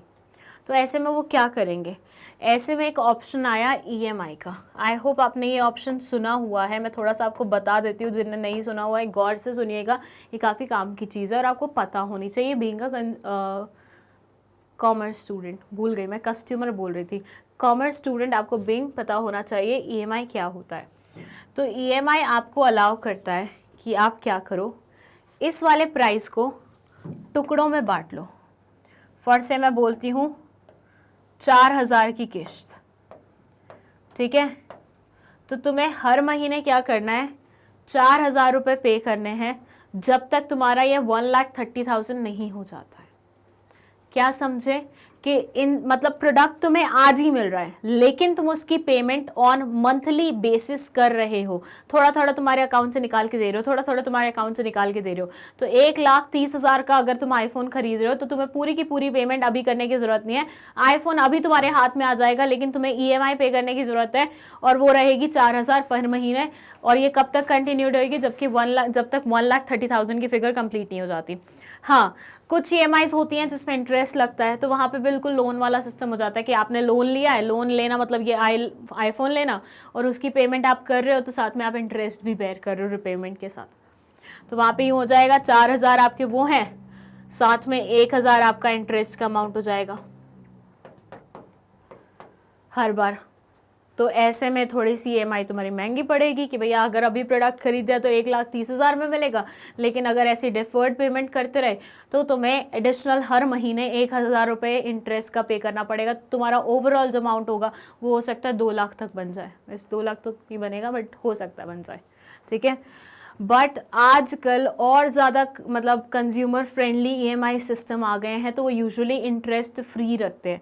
तो वो सबके लिए इंटरेस्ट फ्री नहीं रखते हैं, बहुत सारे लोगों को फिर भी इंटरेस्ट चार्ज करते हैं। लेकिन जिन लोगों का क्रेडिट स्कोर अच्छा होता है, जिन लोगों के पास रिकॉर्ड्स बहुत अच्छे रहे हैं कि हमेशा टाइमली पेमेंट कर देते हैं वो लोग, उनके लिए फिर वो ऐसी EMIs रखते हैं कि इंटरेस्ट फ्री है, कि आपको इंटरेस्ट नहीं पे करना है, यू जस्ट हैव टू पे दिस बेसिक अमाउंट, ठीक है। तो डेफर्ड वे में पेमेंट करते हैं यहाँ पे आप, मतलब रेगुलर मंथली वे में पेमेंट करेंगे, जबकि प्रोडक्ट आपने पहले ही ले लिया। ये होता है आपका EMI सिस्टम। तो सपोर्ट इसमें प्रोवाइड करना EMI पेमेंट्स में, ठीक है, वो किसी भी तरह की सपोर्ट हो सकती है। लाइक सामने वाले इंसान को नहीं पता, उसको एजुकेट करो, उसको बताओ कैसे करना है, कब करना है, क्या है, कैसे है। फिर है support for extended warranty on bikes. आप चाहो तो उनको सपोर्ट प्रोवाइड कर सकते हो एक्स्ट्रा वारंटी गेन करने में बाइक्स पे। मतलब बेसिक वारंटी तो मिलती है 1 साल की, 1.5 साल की, 2 साल की, लेकिन और अट्रैक्टिव ऑप्शन देते हुए उनको थोड़ा सा एक्सटेंड करवा दो वारंटी पीरियड, 6 महीने की, 4 महीने की, ऐसे। Zero finance scheme, zero finance बोले तो अगेन फाइनेंस करवा दो, मतलब उनके पास पैसे नहीं है तो तुम उनके लिए गाड़ी क्रेडिट पे दिलवा रहे हो उन्हें, लेकिन eight the same time interest नहीं चार्ज कर रहे हो उस क्रेडिट पे। बिल्कुल ऐसे EMI जैसा सिस्टम ही हो जाता है समवॉट। सर्विसिंग रिमाइंडर्स, भाई आपको पता है अगर आपने कभी गाड़ी खरीदी है कि जब आप नई गाड़ी खरीदते हैं तब सर्विसिंग बहुत ऑफनली करानी पड़ती है।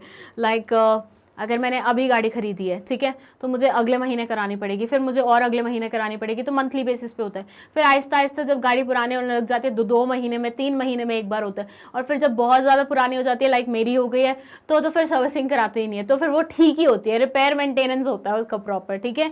तो इनिशियली सर्विसिंग का बहुत ज़्यादा इशू होता है कि सर्विसिंग इनिशियली रिक्वायर्ड होती है ताकि आपकी गाड़ी मक्खन की तरह चले।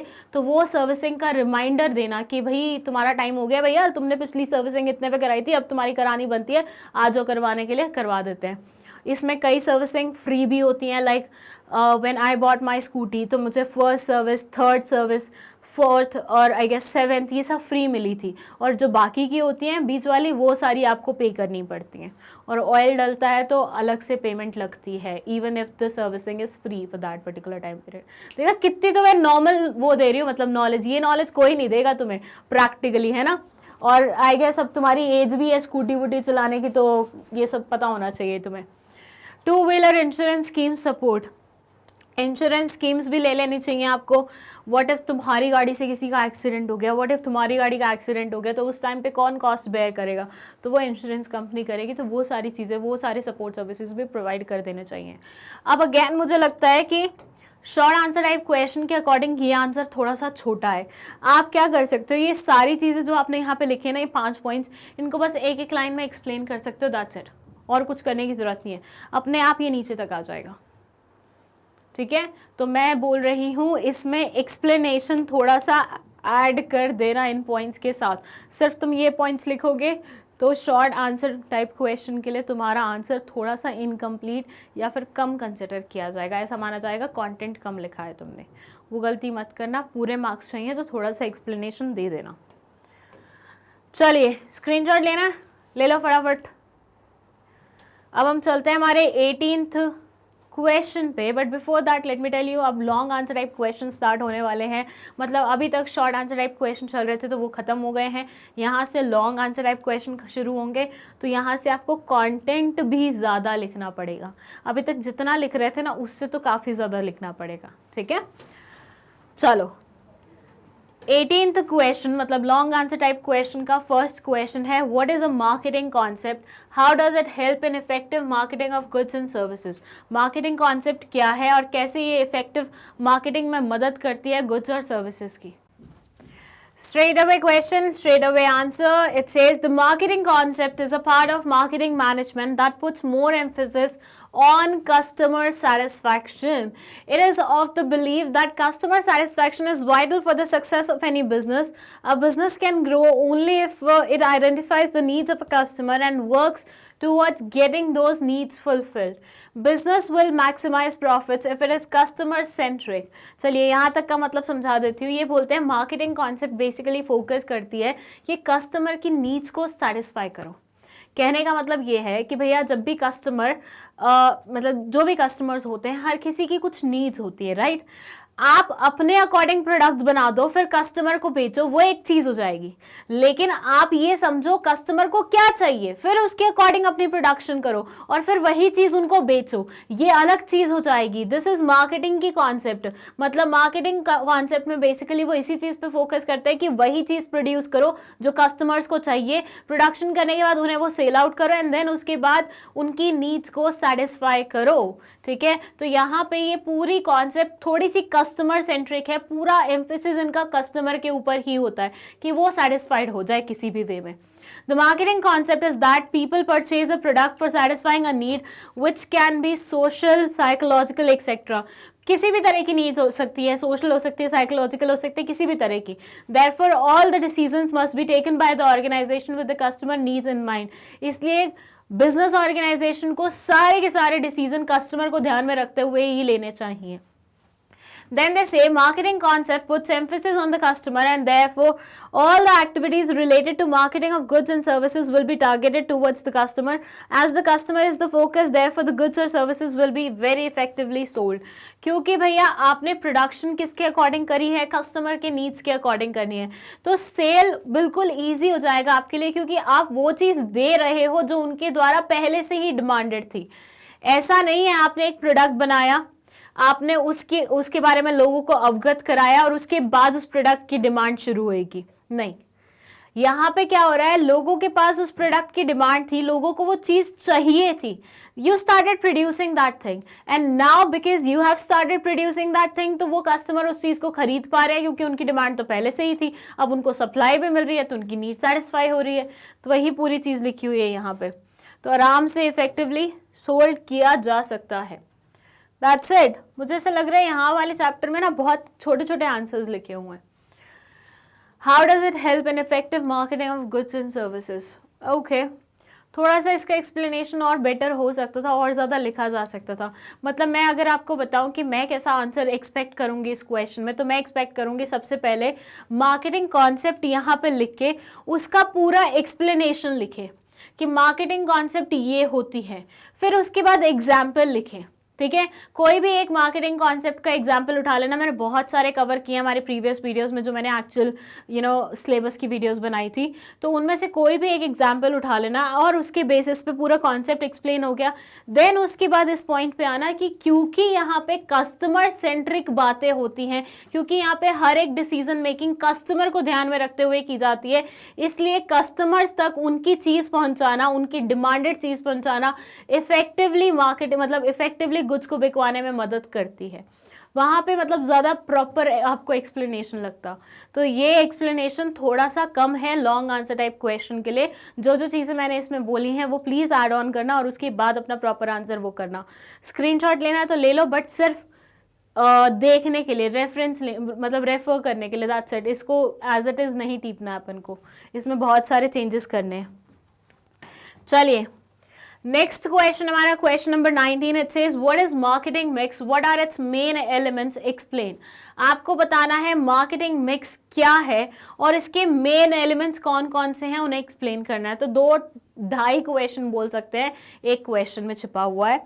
सबसे पहले हम एक्सप्लेन करेंगे मार्केटिंग मिक्स क्या होता है। First, they say marketing mix is a set of marketing tools that the company uses to promote their product or a brand in the market. Marketing mix क्या है? Marketing tools का set है जिसकी मदद से मार्केट में brand establish करती है कोई भी company. Marketing tools are factors that determine the outcome of the business. Marketing mix consists of 4 P's which are product, price, place and promotion. 4 P's से मिलके बनती है प्रोडक्ट, प्राइस, प्लेस, प्रमोशन। ये सारी चीज़ें कोई नई नहीं है आप लोगों के लिए, सारी मैंने समझाई हुई हैं आपको प्रीवियस वीडियोस में।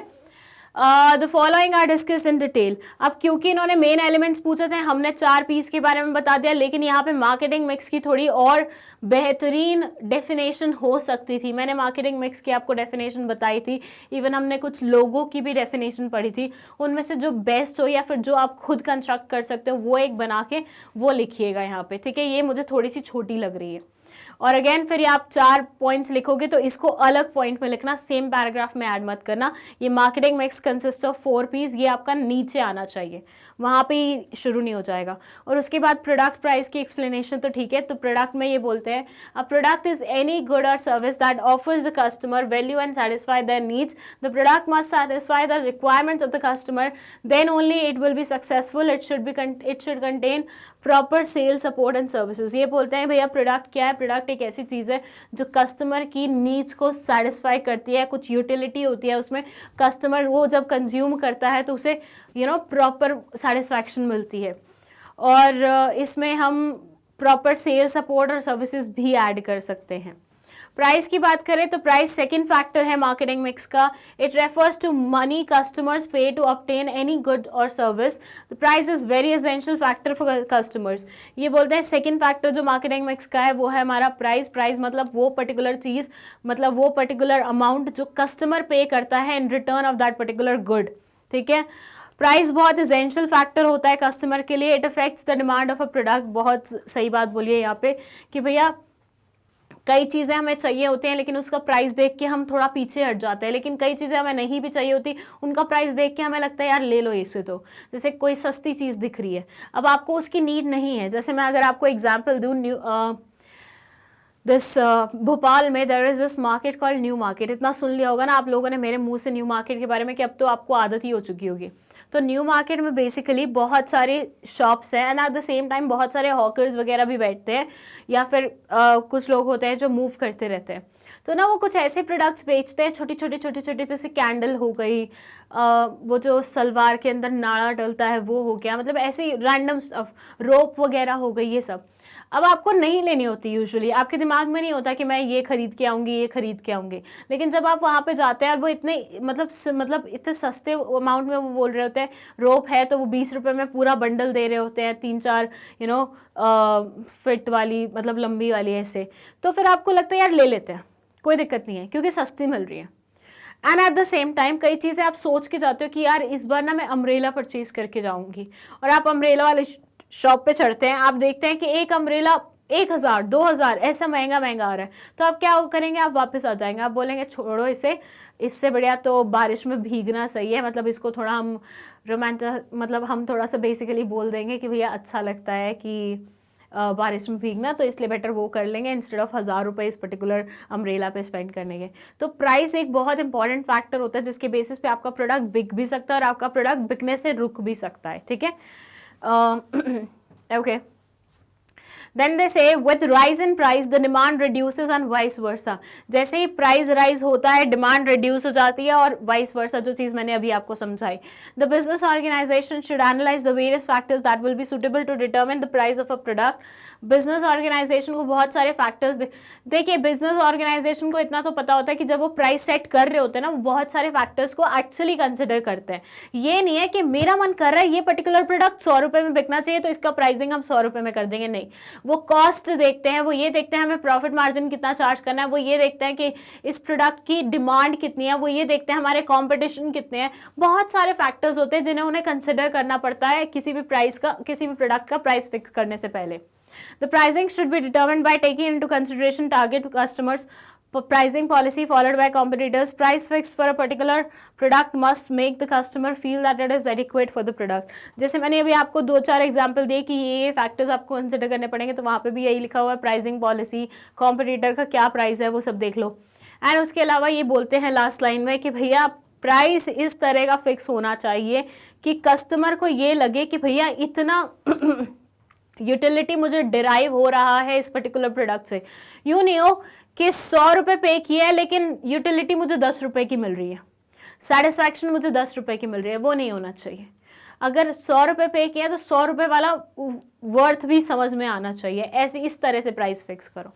जैसे होता है ना, कुछ प्रोडक्ट बहुत ही महंगे होते हैं, अति में महंगे होते हैं, आप उन्हें खरीद लेते हैं, उनमें कोई ऐसी अलग बात नहीं होती, लेकिन फिर आपको लगता है यार पैसे वेस्ट कर दिए आपने, वो चीज़ नहीं होनी चाहिए। Next step, place. In addition to product and pricing, a firm must also decide on place where it will be making the product available to the customer. A firm must find the appropriate distributors and dealers for the goods. Other important decisions that can be taken are location of the warehousing, inventory, storage, transportation of goods. ये बोलते हैं place भी बहुत ज़्यादा matter करता है कि आप बेसिकली डिस्ट्रीब्यूटर्स कहाँ, मतलब किस तरह के डिस्ट्रीब्यूटर्स आपको चाहिए।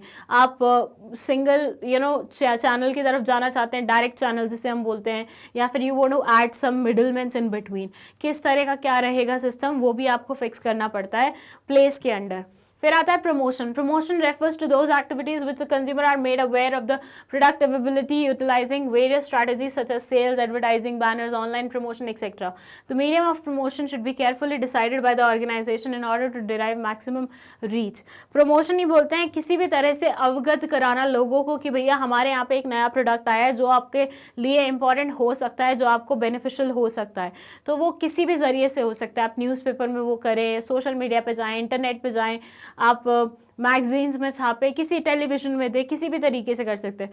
प्रमोशन करने के बहुत अलग अलग तरीके भी होते हैं, ये तो मैंने मीडियम्स बता दिया आपको, तरीके भी अलग अलग होते हैं। लाइक सेल्स प्रमोशन कर लो, रिबेट्स दे दो, डिस्काउंट्स दे दो, 1 पे 1 फ्री वाली स्कीम्स दे दो, कुछ भी ऐसा दे दो, ठीक है। तो अपन को बेसिक मोटिव क्या है कि मैक्स टू मैक्स कस्टमर्स को अट्रैक्ट करना है through our services, through our promotional tools. तो ये 4 चीज़ें थी जो मेन एलिमेंट्स हैं मार्केटिंग मिक्स की। देख लीजिए फटाफट इसको।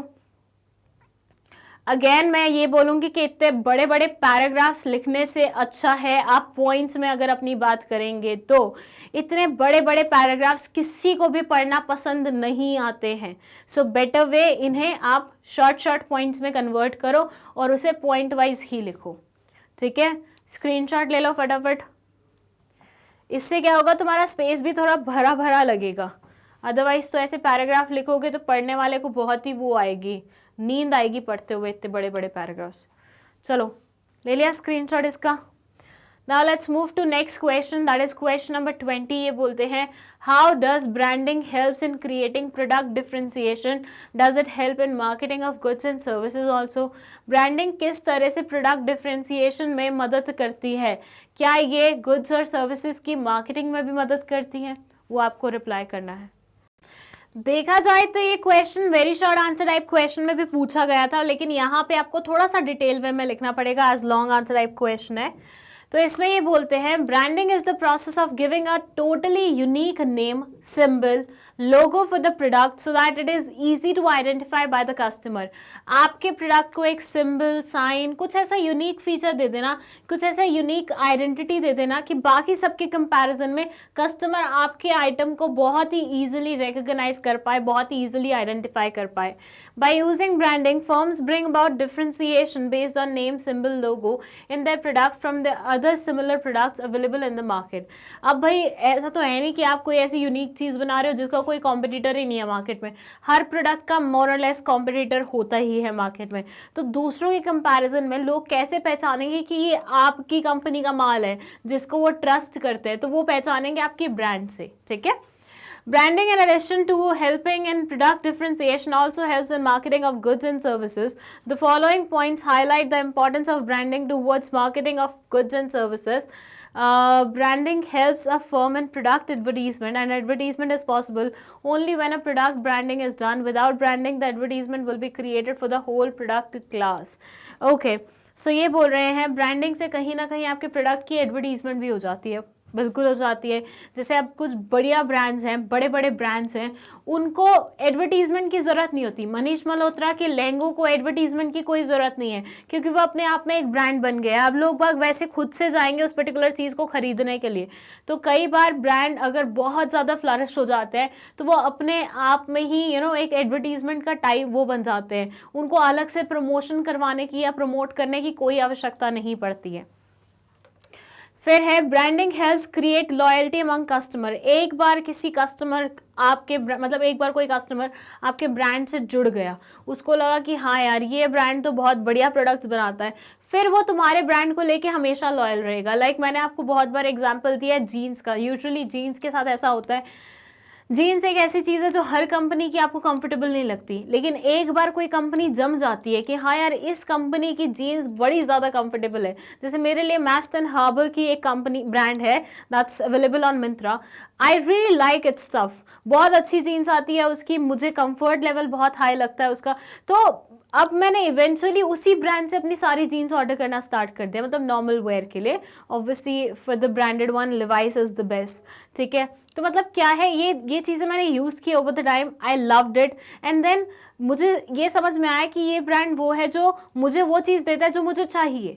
तो ultimately what I became a loyal customer of that particular brand, ठीक है। The consumer due to loyalty associated with the brand will be willing to pay a premium for the product even if, जैसे मैंने Levi's का नाम लिया, Levi's की jeans महंगी होती है नॉर्मल जीन्स के कंपैरिजन में, बट स्टिल I'll पे एक्स्ट्रा प्रीमियम प्राइस क्योंकि मुझे कंफर्ट मिल रहा है उस पर्टिकुलर चीज़ में। तो अगर आपका प्रोडक्ट जो भी है, आपका कंपनी जो भी है, अगर उसका ब्रांड बहुत ज़्यादा लोगों को पसंद है तो वो एक्स्ट्रा पैसे देना भी माइंड नहीं करेंगे आपको। फिर है branding helps in establishing a base which helps in pushing for a new product that is produced by the firm. Any new product launch by an already established brand name will make the users try the product as they have. Okay, Sabyasachi ने जब अपना business start किया था तो वो एक clothing brand था, ठीक है। लेकिन सब्यसाची ने जब अपना बहुत बड़ा नाम बना लिया, बहुत बड़ा ब्रांड बना लिया, उसके बाद उन्होंने ज्वेलरी लॉन्च की।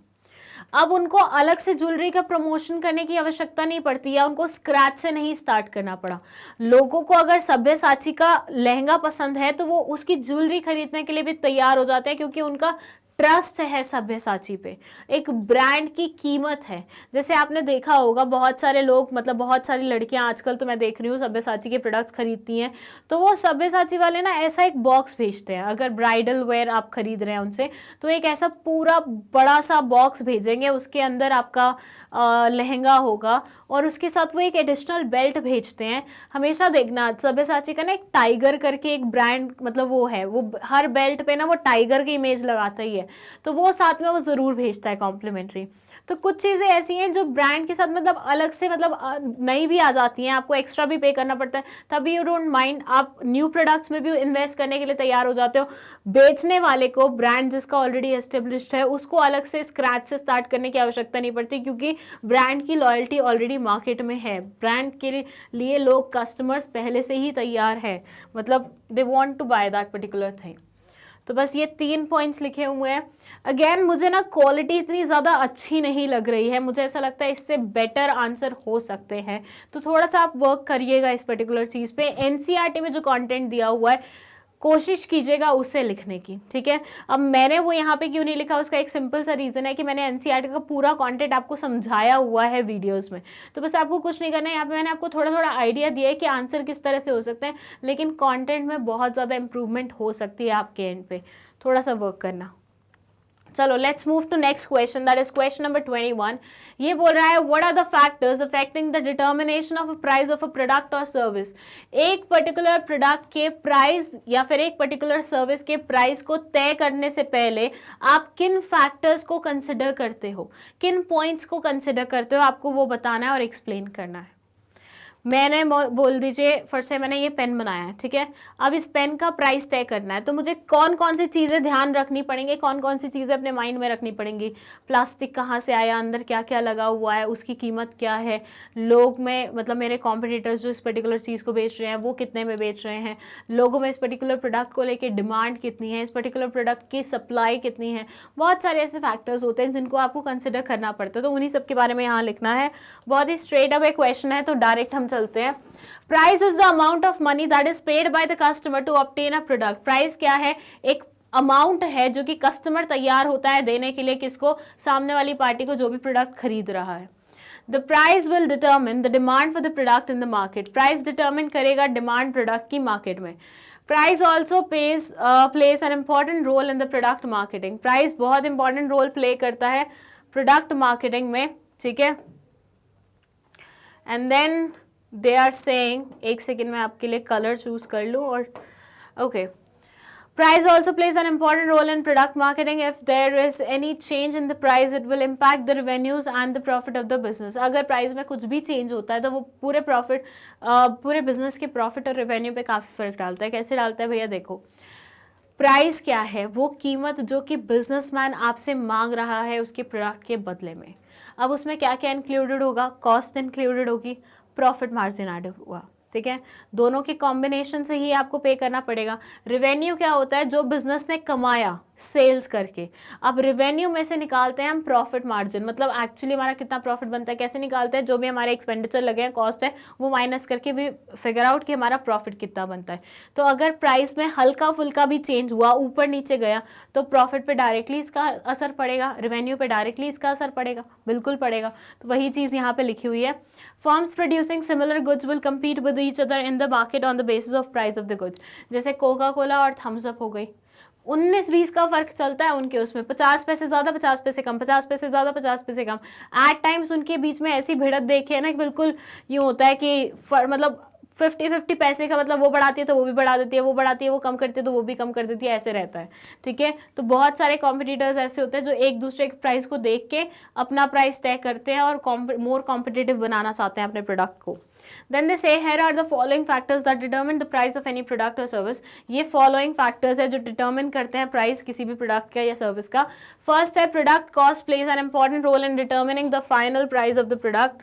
प्रोडक्ट की cost, the cost will involve cost related to production, distribution and the sales of the product. The type of the cost associated with the product can be either fixed, variable or semi-variable in nature. Fixed, variable or semi-variable in nature. Fixed costs are those costs that are one-time costs and do not change with the output, while variable costs are vary with the production, this and that. Okay, cost में क्या क्या आता है? बनाने का खर्चा, distribute करने का खर्चा, पैकेजिंग सब इंक्लूडेड हो जाता है, स्टोरेज वगैरह, ट्रांसपोर्टेशन, ठीक है। तो सारे खर्चे मिला के जो पर्टिकुलर प्राइस आप मतलब पर्टिकुलर अमाउंट निकल के आता है वो होता है उस पर्टिकुलर प्रोडक्ट की कॉस्ट। सबसे पहले तो आप इसे ही कंसिडर करेंगे, प्रोडक्ट की कॉस्ट कितनी है, उसी के बेसिस पे आप प्राइस तय करते हैं। क्योंकि देखिए, अगर आपको 10 रुपये लग रहे हैं किसी प्रोडक्ट को बनाने में और आप 5 रुपये उसका प्राइस तय कर रहे हैं, मतलब आप अपनी जेब से भर रहे हैं 5 रुपये एक्स्ट्रा। प्रॉफिट तो क्या ही कमाओगे तुम तो लॉस में हो बल्कि, तो वो चीज़ गलत हो जाएगी। तो सबसे मेन जो चीज़ होती है जो कंसिडर करनी पड़ती है प्राइस फिक्स करने से पहले, वो होता है प्रोडक्ट का कॉस्ट कितना आ रहा है। फिर उसके बाद ये बोलते हैं 2-3 तरह की कॉस्ट होती हैं, जैसे फिक्स्ड, वेरिएबल, सेमी वेरिएबल। अब और सेमी वेरिएबल, सॉरी। तो फिक्स बोले तो मतलब जो हमेशा फिक्स रहती है, जैसे प्लांट एंड मशीनरी की होगी। वेरिएबल मतलब रॉ मटेरियल की हो गई कि जितने नंबर ऑफ पीसेस बनेंगे उतनी बढ़ती जाएगी, जितने नंबर ऑफ पीसेस कम बनेंगे उतनी कम रहेगी, तो वो पर यूनिट पे बेस्ड होती है। वेरएज फिक्स्ड हमेशा फिक्स रहती है, डजंट मैटर कितने भी यूनिट्स आप प्रोड्यूस कर रहे हो।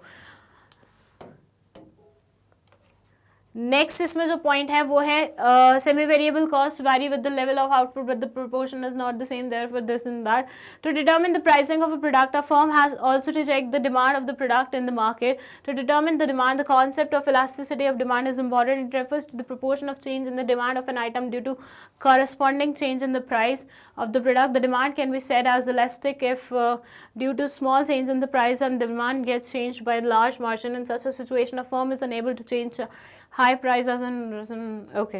So basically ये बोल रहे हैं कि डिमांड भी काफ़ी हद तक लाइक डिमांड पे भी डिपेंड करता है कि प्राइस कितना तय करें.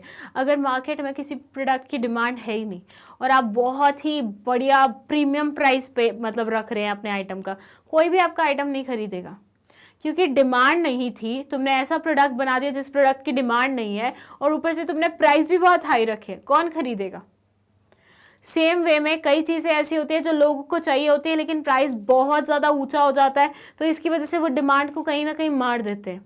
वो भी चीज़ नहीं होनी चाहिए. तो थोड़ा सा आपको मार्केट में उस पर्टिकुलर प्रोडक्ट जो भी आप प्रोड्यूस कर रहे हो उसकी डिमांड कितनी है उस पर भी ध्यान देना चाहिए. अगर डिमांड बहुत ज़्यादा है तो you can ask for like what ever price you want, लेकिन अगर डिमांड है नहीं तो फिर आपको थोड़ा सा कॉम्प्रोमाइज़ करना पड़ेगा. चलिए बस 2 ही पॉइंट थे इसमें, लेकिन इसके उसमें मैं बोलूँगी आप बहुत बढ़िया आंसर लिख सकते हो और पॉइंट्स मैं आपको बता देती हूँ कौन कौन से ऐड हो सकते हैं.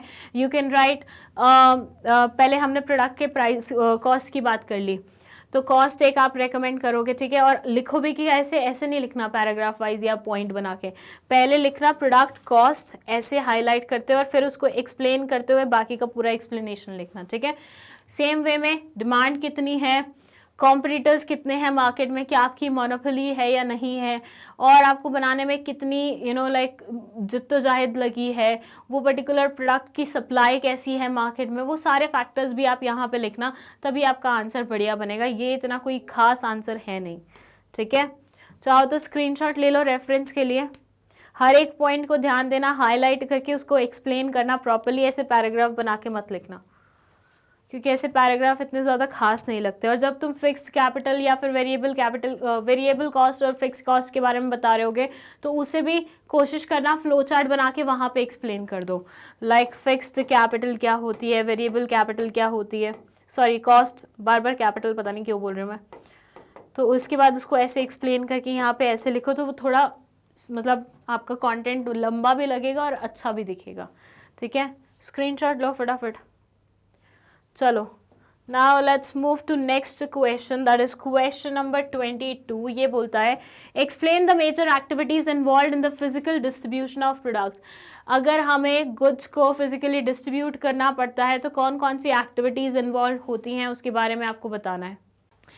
तो मेजर एक्टिविटीज़ में ये क्या बोलते हैं, बट उससे पहले ये बताएंगे कि फिजिकल डिस्ट्रीब्यूशन होता क्या है, वो जानना सबसे ज़्यादा ज़रूरी है.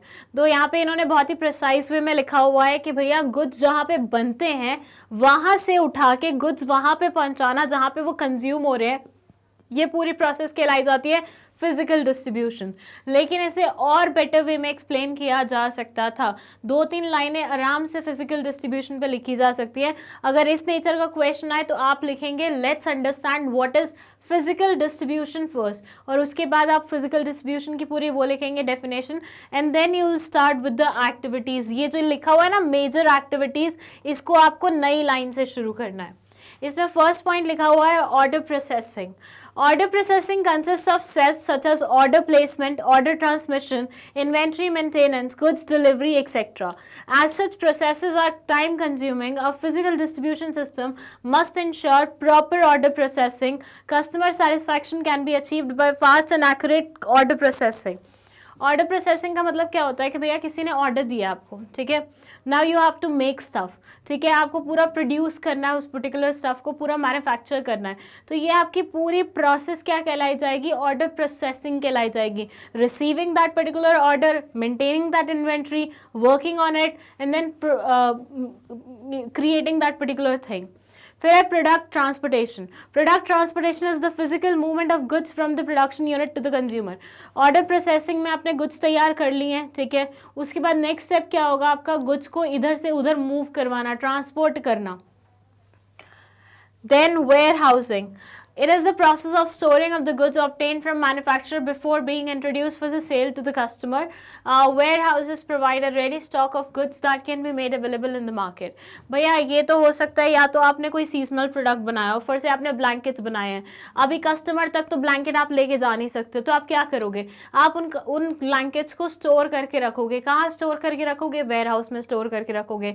या फिर आप कोई नया प्रोडक्ट लॉन्च कर रहे हो लेकिन आप एकदम बल्क में लॉन्च करना चाहते हो, आप हाई वॉल्यूम में उस पर्टिकुलर प्रोडक्ट को लॉन्च करना चाहते हो, अभी तक आपने मतलब बहुत ही कम आइटम्स बनाई हैं, ठीक है, तो आप क्या करोगे, इन आइटम्स को स्टोर करके रखोगे वेयर हाउस में। You will be working on the next lot and then जब उसके आपके पास अप्रोप्रिएट अमाउंट हो जाए, मतलब अप्रोप्रिएट क्वांटिटी हो जाएगी गुड्स की, उसके बाद आप उसे लॉन्च करोगे मार्केट में on a full fleshed basis, ठीक है। तो बेसिकली वेयर हाउसिंग की प्रॉब्लम, मतलब वेयर हाउसिंग में स्टोर करते हैं हम अपने गुड्स को। Inventory maintenance, inventory is maintained to provide timely supply of the goods. Okay, देखो जब आप काम कर रहे होते हो, मान लो उस टाइम पे फॉर से if I am making a project, ठीक है, और प्रोजेक्ट बनाते बनाते मतलब मैं आधे से ज़्यादा प्रोजेक्ट बना चुकी हूँ और एकदम से मुझे याद आया मेरे पास ये ग्लू नहीं है जो कि बहुत ज़्यादा ज़रूरी है प्रोजेक्ट बनाने में। आधा मैंने पूरा सोच लिया था कहाँ पे मुझे क्या सेट करना है, क्या करना है, क्ले व्ले का काम कर लिया था, बट वो जो ग्लू जो बहुत ज़्यादा ज़रूरी थी, जिसके बिना आगे का स्टेप नहीं हो सकता, वो ख़त्म थी। एंड नाउ रात के बज रहे हैं 2 और मुझे कोई भी शॉप खुली हुई नहीं मिलेगी, तो मैं ग्लू कहाँ से लाऊंगी, मतलब मेरा प्रोजेक्ट वहीं हॉल्ट पे चला गया। तो ये चीज़ नहीं होनी चाहिए आपके साथ। आप पहले जब ऑर्डर प्रोसेस करने लगते हैं या जब भी आप वर्क करने लगते हैं एक्चुअली गुड्स पे, मतलब you are preparing your finish product with the help of your raw materials, तो आपको ये इंश्योर करना चाहिए कि भैया आपके पास जितने भी गुड्स हैं, जितनी भी इन्वेंट्री है, वो प्रॉपर स्टॉक में है। यूँ नहीं है कि आप प्रोडक्शन स्टार्ट करोगे, बीच में कोई चीज़ खत्म हो जाएगी और चीज़ें हॉल्ट पे चली जाएंगी और आपको वेट करना पड़ेगा टिल नेक्स्ट इन्वेंट्री कम्स। तो इन्वेंट्री मेंटेनेंस बहुत ज़्यादा ज़रूरी है, मिनिमम लेवल होना ही चाहिए। जब अगर आप CA CS करेंगे ना फ्यूचर में, तो वहाँ पे समझाया जाता है कि किस तरह से इन्वेंट्री का लेवल मेंटेन रखना चाहिए, कौन से प्रोडक्ट की कितनी इन्वेंट्री आपके पास हमेशा एक्स्ट्रा होनी चाहिए।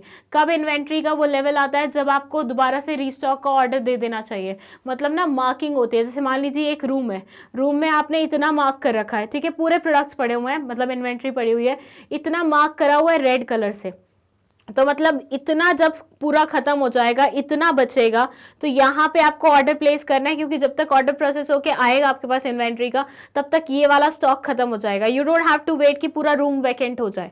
समझ रहे हैं बात मैं क्या बोल रही हूँ? मैं ये बोल रही हूँ ये पूरा रूम है, ठीक है, इसमें पूरे गुड्स पड़े हुए हैं। तो CA CS जैसे कोर्सेज में आपको समझाया जाता है कि एक लेवल होता है, ठीक है, उसको रेड लाइन से मार्क करते हो आप, ठीक है।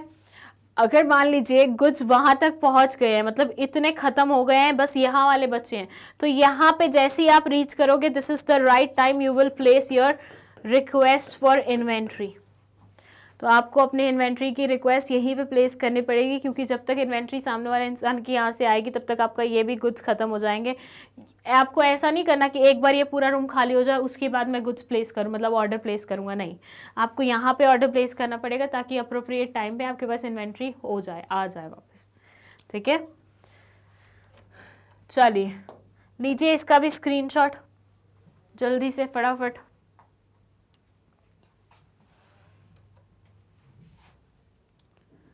Done? Okay. Next है expenditure on advertising is a social waste. Do you agree? Discuss. Okay, ये थोड़ा comment वाला question है। यहाँ पे आपसे आपका पर्सनल ओपिनियन पूछा है कि क्या आपको लगता है कि एडवर्टीजमेंट पे जो खर्चा होता है वो एक सोशल वेस्ट है? What do you think? Discuss कीजिए।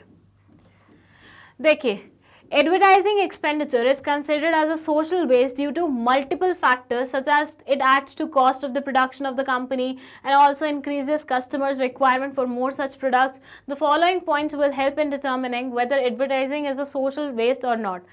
First है, advertising is high cost intensive. The businesses thus pass on this cost to the consumer at this. Okay तो यहाँ पे थोड़े से डिसएडवांटेजेस लिखे हुए हैं उन्होंने एडवर्टीजमेंट के। वो क्या बोल रहे हैं कि एडवर्टीजमेंट बहुत महंगा अफेयर होता है, बहुत पैसे लगते हैं। जैसे मान लीजिए लेंस कार्ड वाले इंसान ने कैटरीना कैफ से वो करवाया था, एडवर्टाइज करवाया था। अब कैटरीना कैफ हल्के फुल्के अमाउंट में तो करती नहीं है एडवर्टीजमेंट, वो लेगी 2 करोड़, 3 करोड़, 4 करोड़, 5 करोड़, ठीक है। अब ये 5 करोड़ जो लेंस कार्ड वाले ने कैटरीना कैफ को दिए हैं, वो कहाँ से निकालेगा? अपनी जेब से निकालेगा? नहीं, वो ये कॉस्ट को ऐड करेगा प्रोडक्ट्स में, जो कि अल्टीमेटली बेयर किसको करनी पड़ेगी? हम लोगों को। भैया हमें तो नॉर्मल लड़की भी चश्मा पहन के दिखाती तो भी हम इंप्रेस हो जाते, तब भी हम खुश हो जाते। हमने थोड़ी ना तुम्हें बोला था कि कैटरीना कैफ को पहनाओ और 5 करोड़ रुपए हमारे उस मतलब हमारी कॉस्ट में ऐड कर दो। तो बेसिकली अल्टीमेटली जो बर्डन होता है ना एडवर्टीजमेंट का, वो पास ऑन होता है कस्टमर्स के ऊपर। तो जितना महंगा स्टार किसी एडवर्टीजमेंट में इस्तेमाल हुआ होगा, ऐसे मानो उसके प्रोडक्ट में उतना ही महंगा पोर्शन हमने पे किया होगा उस पर्टिकुलर चीज़ के लिए। तो ये वो अपनी जेब से नहीं करते, वो अल्टीमेटली चार्ज करते हैं कस्टमर्स को। तो वही चीज़ लिखी हुई है कि भैया एक तो ये बहुत कॉस्टली अफेयर है, ऊपर से जो कॉस्ट है वो पूरी की पूरी बेयर भी इंसान को करनी पड़ती है, कस्टमर को करनी पड़ती है। That's also an additional negative point. But the positive point that can be seen is that the advertisement can help in reducing cost of production by increasing customer demand for the product. Okay. But the positive point, ये वाला point छोड़ दो, मैं तुम्हें positive point बताती हूँ। जब high cost की बात आती है एडवर्टीजमेंट की, तो हाई कॉस्ट में एक और एक नेगेटिव पॉइंट मैंने तुम्हें ऑलरेडी बता दिया, एक पॉजिटिव पॉइंट बताती हूँ। ये बोलते हैं कि एडवर्टीजमेंट के थ्रू ना आप जनरल मास तक पहुंच सकते हैं। यूँ नहीं है कि आप फेस टू फेस कॉन्वर्सेशन कर रहे हो तो आप 2 लोगों तक ही अपनी बात पहुंचा पा रहे हो। आप एक ही गो में, हम मानते हैं 5 करोड़ रुपए तुमने खर्च किए हैं कैटरीना कैफ उसमें, लेकिन एक ही गो में तुमने लेंस कार्ड की पूरी इंफॉर्मेशन पैन इंडिया बेसिस पे सप्लाई कर दिया, इवन बियॉन्ड इंडिया बेसिस पे सप्लाई कर दी है। तो एक बार खर्चा करके तुम इंफॉर्मेशन अबाउट द प्रोडक्ट पूरे एरिया में सप्लाई कर सकते हो।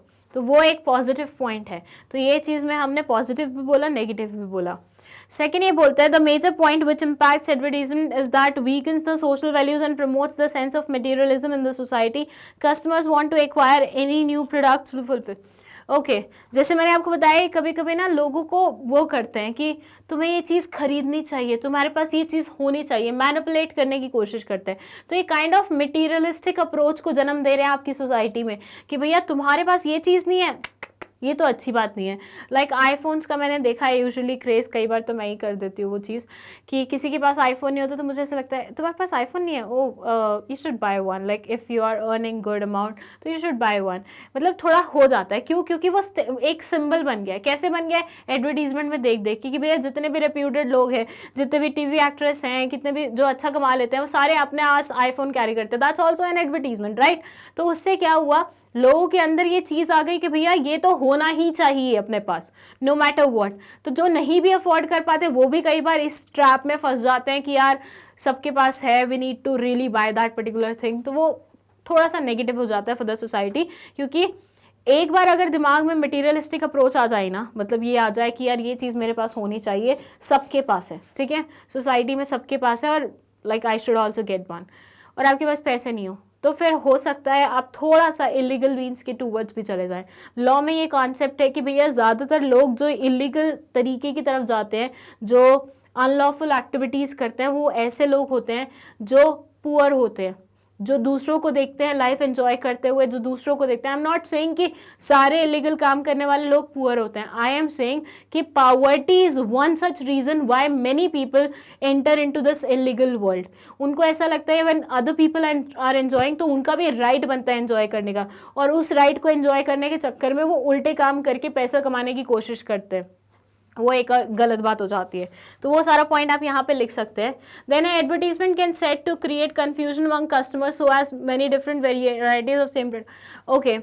जैसे हम देखें तो आज डीओ की एड में देखें तो हर अगला deo companies they are making their own advertisement, right? तो ऐसे में इतने सारे ऑप्शन हो जाएंगे कस्टमर के पास। कस्टमर डिसाइड कैसे करेंगे कौन से वाला डीओ खरीदना है? बहुत सारे उसमें तो जैसे वॉशिंग पाउडर की ऐड आती है, तो उसमें क्या करते हैं, वो किसी ना किसी एक्सपर्ट को ला देते हैं, जो कि वो एक्सपर्ट एक टीवी एक्टर ही होता है जो यूजुअली एड्स बनाता है, लेकिन वो वहाँ पे ऐसा दिखाता है कोट वोट पहन के कि मैं तो एक्सपर्ट हूँ, मेरे पास तो बहुत नॉलेज है इस पर्टिकुलर फील्ड की। अब हर अगला वॉशिंग पाउडर वाला ना बंदा ऐसी ऐड बनाना स्टार्ट कर दिया। अब हम तो कंफ्यूज हो जाएंगे ना यार, कौन से वाला खरीदें, कौन से वाला जेन्युइन है, राइट? तो ये बोलते हैं फिर advertisement is done for both good और bad quality products. Again good and bad quality concept will vary from customer to customer. Good और बैड क्वालिटी दोनों ही टाइप के प्रोडक्ट्स के लिए एडवर्टीजमेंट आती है। अगेन ये भी एक बहुत ही ऐसी चीज़ है जो कस्टमर टू कस्टमर वैरी करती है, किसी के लिए वही चीज़ गुड है, किसी के लिए वही चीज़ बैड है, तो कांट से एनीथिंग रियली। फिर है लास्ट हमारा point, advertisement are set to erode social values by using content, images, action, gestures और language which is not accepted by all sections of the society। जैसे मैंने आप लोगों को वो ऐड बताई थी डीओ वाली, लड़का डीओ लगाता है, लड़कियां भागते हैं उसके पास आती है, this is not socially correct, right, ये बहुत गलत चीज़ हो जाती है, तो ये चीज़ society might not like it, तो इसकी वजह से ऐसी एड्स को हमें थोड़ा सा डिस्करेज करना चाहिए। तो यहाँ का स्क्रीनशॉट ले लो तुम इस आंसर का और इस पोर्शन का भी ले लो। Done. Okay, last second question है हमारा, distinguish between advertising and personal selling. Personal selling और एडवर्टीजमेंट में क्या डिफरेंस होता है उसके बारे में बात करनी है आपको। अगेन टैबुलर फॉर्मेट है, बेसिस ऑफ कंपैरिजन हमारा है पर्सनल वर्सेस इम्पर्सनल। भैया एडवर्टीजमेंट एक बार बनता है और वो सबके लिए बनता है, ठीक है, ऐसे नहीं कि इसके लिए मैं अलग एडवर्टीजमेंट बनाऊंगा, इसके लिए अलग बनाऊंगा, इसके लिए अलग बनाऊंगा, इसके लिए अलग बनाऊंगा, नहीं, सबके लिए एक समान बनता है। तो वो इम्पर्सनल वे में होता है, फेस टू फेस नहीं होता। हम बंदे के अकॉर्डिंग अपनी चीज़ों को नहीं बोलते, हमें जो बोलना होता है हम उतना बोल देते हैं। वेयरएज पर्सनल सेलिंग में हम फेस टू फेस कॉन्वर्सेशन करते हैं, हम सामने वाले को उसके क्वेरीज के अकॉर्डिंग रिप्लाई करते हैं, उसके क्वेश्चंस के अकॉर्डिंग मैसेज करते, मतलब आंसर करते हैं, सॉरी। सेकेंड है रीच। एडवर्टीजमेंट की बहुत भयंकर बड़ी रीच होती है, मैंने आपको अभी प्रीवियस आंसर में भी बताया कि पैन इंडिया बेसिस पे चलता है, even sometimes beyond India, Indian boundaries भी चलता है। वेयरएज पर्सनल जो हमारा पर्सनल सेलिंग है उसकी रीच बहुत छोटी होती है, क्योंकि आप फिजिकली फेस टू फेस कितने लोगों से इंटरेक्ट कर सकते हो, उतने ही लोग जितने आपके स्टोर पे आ रहे हैं फिजिकली, राइट, तो इनकी रीच थोड़ी सी कम होती है, इनकी रीच बहुत ज़्यादा होती है। Then a flexibility. Advertisement is created in the standardized manner and is not suitable for adjusting to various customers' requirement. जैसे मैंने एक फर्स्ट सेंटेंस में भी बोला था कि एडवर्टीजमेंट हर बंदे के अकॉर्डिंग नहीं होती, कि तुम्हारे लिए अलग कर लेते, तुम्हें ये चीज़ पसंद है तुम्हारे लिए अलग कर लेते, तुम्हें ऐसे पसंद है तुम्हारे लिए अलग कर लेते, नहीं, ये एक ही बार बनती है, सबके लिए सेम होती है, ऐसे चेंज करने का कोई वो नहीं होता। लेकिन पर्सनल सेलिंग में हम इंसान को समझने की कोशिश करते हैं, अच्छा ये थोड़े खड़ूस लग रहे हैं, इनको ना इस वे से समझाना पड़ेगा, अच्छा ये तो पहले से ही तैयार है प्रोडक्ट खरीदने के लिए, इसको बस थोड़ा सा बूस्ट करना है and she will be ready to buy that particular thing. तो यहाँ पे फ्लेक्सिबिलिटी चलती है। फिर है target group. Advertising is suitable where there is need of reaching out to a large number of customers. यहाँ पे टारगेट ग्रुप आपका वो होता है large number of customers, like when you want to reach to large customers, तो आप advertisement का इस्तेमाल करते हैं। यहाँ पे ऐसा नहीं होता, यहाँ पे जो भी आ रहा है बस उसको इंश्योर करो कि वो तुम्हारा कस्टमर बन जाए, वो चीज़ रहती है। Personal selling is suitable for the situation where marketing is to be done on fewer customers as compare to advertising. जब छोटे कस्टमर्स पे, कम कस्टमर्स पे काम करना होता है तो हम उस बेसिस पे काम करते हैं। Cost involved due to mass reach of advertisement, the cost of advertisement per person is low compared to personal selling. अच्छा, इन्होंने ओवरऑल कॉस्ट नहीं बताई है, इन्होंने पर पर्सन कॉस्ट बताई है। दे आर सेइंग कि क्योंकि ये मास रीच रखता है, मतलब बहुत लोगों तक पहुंचता है, तो अगर हम पर पर्सन कॉस्ट कैलकुलेट करें ना तो वो कम पड़ती है। लेकिन when it comes to personal selling, due to non-availability of mass reach, the cost of personal selling per person is more as compared to advertisement. एक बंदा, मतलब आपका एक सेल्समैन अगर 1 घंटा किसी के साथ व्यस्त है उसे समझाने में चीज़ें, तो 1 घंटा उस पर्टिकुलर सेल्स पर्सन की जो मतलब सैलरी है वो आपके अकाउंट से जा रही है, तो मतलब वो ज़्यादा पड़ेगी। तो मतलब पर पर्सन जो कॉस्ट पड़ती है वो यहाँ पे ज़्यादा पड़ती है, वेयरएज यहाँ पे कम पड़ती है, क्योंकि यहाँ पे कम टाइम में बहुत सारे लोगों तक रीच होती है, कम कॉस्ट में बहुत सारे लोगों तक रीच होती है, ठीक है। Time involve, large number of customers can be reach through advertisement at the time, therefore the time required cover this list. Okay, एक बार ऐड बन गई, ठीक है, ऐड बनाने में जितना टाइम लगा इट्स ओके, जितना भी लग गया, 1-2 दिन से ज़्यादा लगता नहीं है आजकल, वैसे भी जितना भी लगा उसके बाद 1 ही सेकेंड में वो पूरे इंडिया में फैला दी, तो कोई टाइम नहीं लगा एज सच एडवर्टीजमेंट को रीच करने में लोगों को। लेकिन यहाँ पे आपको टाइम देना पड़ता है, टाइम इन्वॉल्व ज़्यादा होता है, मतलब किसी भी सेल्स पर्सन को फिजिकली एंटरटेन करना पड़ता है हर एक इंसान को, पर्सनली एंटरटेन करना पड़ता है हर इंसान को। तो ऐसे में हर एक इंसान पे वो अपना टाइम इन्वेस्ट करता है, तो टाइम इन्वॉल्व ज़्यादा हो जाता है उस पर्टिकुलर इंसान का। कस्टमर फीडबैक, एडवर्टीजमेंट से कस्टमर फीडबैक नहीं लिया जा सकता है एज सच, वेयर एज यहाँ पे लिया जा सकता है, क्योंकि अब वो सामने खड़ा हुआ है, जो पूछना है पूछ लो, उसकी क्वेरीज, उसकी फीडबैक जो भी हो सामने पूछ सकते हैं। मीडियम ऑफ कम्युनिकेशन, इसके लिए हम newspaper, pamphlet, social media, radio और टेलीविजन का इस्तेमाल करते हैं, वेयर एज यहाँ पे हम फिजिकली मिलते हैं उससे, तो डायरेक्ट कम्युनिकेशन होता है यूजुअली। ठीक है, और देखिए और भी है क्या। ओके, लास्ट है ये objective. Basic objective behind advertisement is creating customer interest toward the said product, customer का ध्यान अट्रैक्ट करना है एक पर्टिकुलर प्रोडक्ट के towards. Personal selling is all about making a customer aware about the product and bring about the decision. यहाँ पे हमारा main focus होता है कस्टमर को इन्फॉर्मेशन सप्लाई करना और उसे तैयार करना कि आजा तू ये प्रोडक्ट खरीद ले हमसे। चलो, यहाँ पे बहुत सारे पॉइंट्स थे, एक एक करके सबका स्क्रीनशॉट ले सकते हो आप। लो, सबसे पहले इसका स्क्रीनशॉट ले लो। Personal and versus impersonal reach, flexibility, target group, cost involve, time involve, customer feedback, medium of communication, last objective.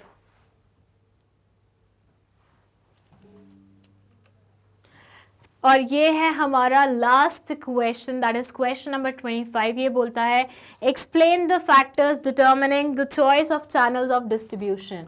जब आप तय करते हैं कि हमें कौन से वाला चॉइस ऑफ चैनल, मतलब हमें कौन से वाला चैनल ऑफ डिस्ट्रीब्यूशन चूज करना है, तो आप किन किन फैक्टर्स का ध्यान रखते हैं। ध्यान दीजिएगा, इस नेचर के क्वेश्चन बहुत सारे आए हैं। लाइक प्राइस तय करना है तो कौन से फैक्टर्स को देखोगे, चैनल ऑफ डिस्ट्रीब्यूशन चूज करना है तो कौन से फैक्टर्स को देखोगे। वन शॉट रिवीजन वीडियो जो इस चैप्टर का रहेगा उसमें सारी चीज़ें बहुत अच्छे से डिटेल में मैं कवर करूंगी। And eight the same time मैंने जो नॉर्मल वीडियोस बनाई हैं इस चैप्टर की, उसमें भी मैंने हर एक चीज़ बहुत डिटेल में कवर की है। नहीं देखा है, पहली फुर्सत में जाके वो देखो, फिर वन शॉट रिविजन देखना, फिर एनसीईआरटी सॉल्यूशन आराम से तुमसे बन जाएंगे, तुम अच्छा आंसर लिख पाओगे। यहाँ सिर्फ मैं तुम्हें ये बता रही हूँ कि आंसर कैसे लिखा जा सकता है। ठीक है, मुझे कॉन्टेंट आज सच इतना खास नहीं लग रहा है आंसर्स का, तो थोड़ा सा इस पर हम वर्क करेंगे। थोड़ा सा तुम कंटेंट कहाँ से लोगे, वन शॉट वाले और नॉर्मल वीडियो से लोगे। ठीक है, चलो फैक्टर्स कौन कौन से हो सकते हैं। The most important decision in marketing is use of channel of distribution. It is influenced by the following factors. First है distribution will depend on the type of product that is produced. किस तरह का product है आपका, उस पर depend करेगा क्या चैनल आप चूज कर रहे हो। Like if you are selling industrial product, तो फिर आप छोटा चैनल ऑफ डिस्ट्रीब्यूशन चूज करना पसंद करोगे कि डायरेक्ट मैन्युफैक्चरर से ही खरीद लो। लेकिन अगर आप कंज्यूमर गुड्स बना रहे हो तो आप कोशिश करोगे कि बीच में मिडलमैन को इंसर्ट कर लो। तो पेरिशेबल, नॉन पेरिशेबल, हाई और लो वैल्यू प्रोडक्ट, इंडस्ट्रियल और कंज्यूमर गुड्स। अच्छा, मैंने आपको इंडस्ट्रियल और कंज्यूमर गुड का एग्जांपल दिया, यहाँ पे 4 और पॉइंट्स, मतलब 3 और पॉइंट्स लिखे हुए हैं इसके साथ कि इन सारी चीज़ों पे पेरिशेबल है, नॉन पेरिशेबल है। पेरिशेबल मतलब जो जल्दी ख़राब हो जाते हैं, नॉन पेरिशेबल मतलब जो जल्दी ख़राब नहीं होते, टाइम लगता है उनको ख़राब होने में। हाई और लो वैल्यू प्रोडक्ट, अच्छी वैल्यू का प्रोडक्ट है तो उसके लिए अलग सीन होगा, लो वैल्यू का है तो उसके लिए अलग होगा। The degree of complexity of the product, product बहुत ज़्यादा कॉम्प्लेक्स है, मतलब बहुत ज़्यादा टेक्निकल चीज़ें हैं, तो आप डायरेक्टली मैन्युफैक्चरर से खरीदना पसंद करोगे, क्योंकि अगर मिडल मैन ने कुछ उल्टी सीधी तुम्हें इन्फॉर्मेशन दे दी और तुमने घर आके एक्सपेरिमेंट कर लिया तो तुम्हारे खेल लग जाएंगे। तो वो सारी चीज़ें हैं, ये सारे पॉइंट्स मैंने एक्सप्लेन किए हुए हैं बहुत ज़्यादा डिटेल में जो चैप्टर की मेन वीडियोज़ थी उसमें। ओके, सेकेंड ये बोलते हैं the company characteristics will also play a important role in determining the choice of product. The major points are degree of control of the company wants to have an intermediaries and the financial strength of the company. As a rule of thumb, shorter distribution channels offer more control to the financially strong companies. Okay, जो financially बहुत ज़्यादा strong companies होती हैं वो shorter distribution channel choose करती हैं, where as vice versa वाली चीज़। Then level of competition and distribution channel strategies, दूसरे लोग क्या कर रहे हैं, जो तुम्हारे कॉम्पिटिटर्स हैं वो भी मैटर करता है, उस पर भी आप थोड़ा सा कॉल ले सकते हो अपना कि हमें क्या करना है। Various environmental factors such as legal policies and financial constant also impact the channel of distribution. बहुत सारे environmental factors like legal policies क्या बोलती हैं, रूल्स रेगुलेशंस क्या बोलते हैं कंट्री के, उस पर भी डिपेंड करता है। तो choice of channel of distribution can also be affected by the various market factors such as demand, size of market, demographics of the buyers. बहुत सारी चीज़ें, बायर्स कहाँ पे हैं, कहाँ कॉन्सेंट्रेटेड है, पूरे इंडिया में फैले हुए हैं, तो फिर कैसे बन जाओगे। अगर कहीं कॉन्सेंट्रेटेड है तो आप शॉर्टर चैनल पसंद करोगे, वेयर अगर वो बाइफिकेट मतलब अगर वो सेग्रीगेटेड है पूरे इंडिया में तो आप वहाँ पे फिर मिडल मैन को इंसर्ट करना पसंद करोगे। And that's it. चलिए इस मतलब क्वेश्चन का, लास्ट क्वेश्चन का स्क्रीनशॉट ले लीजिए।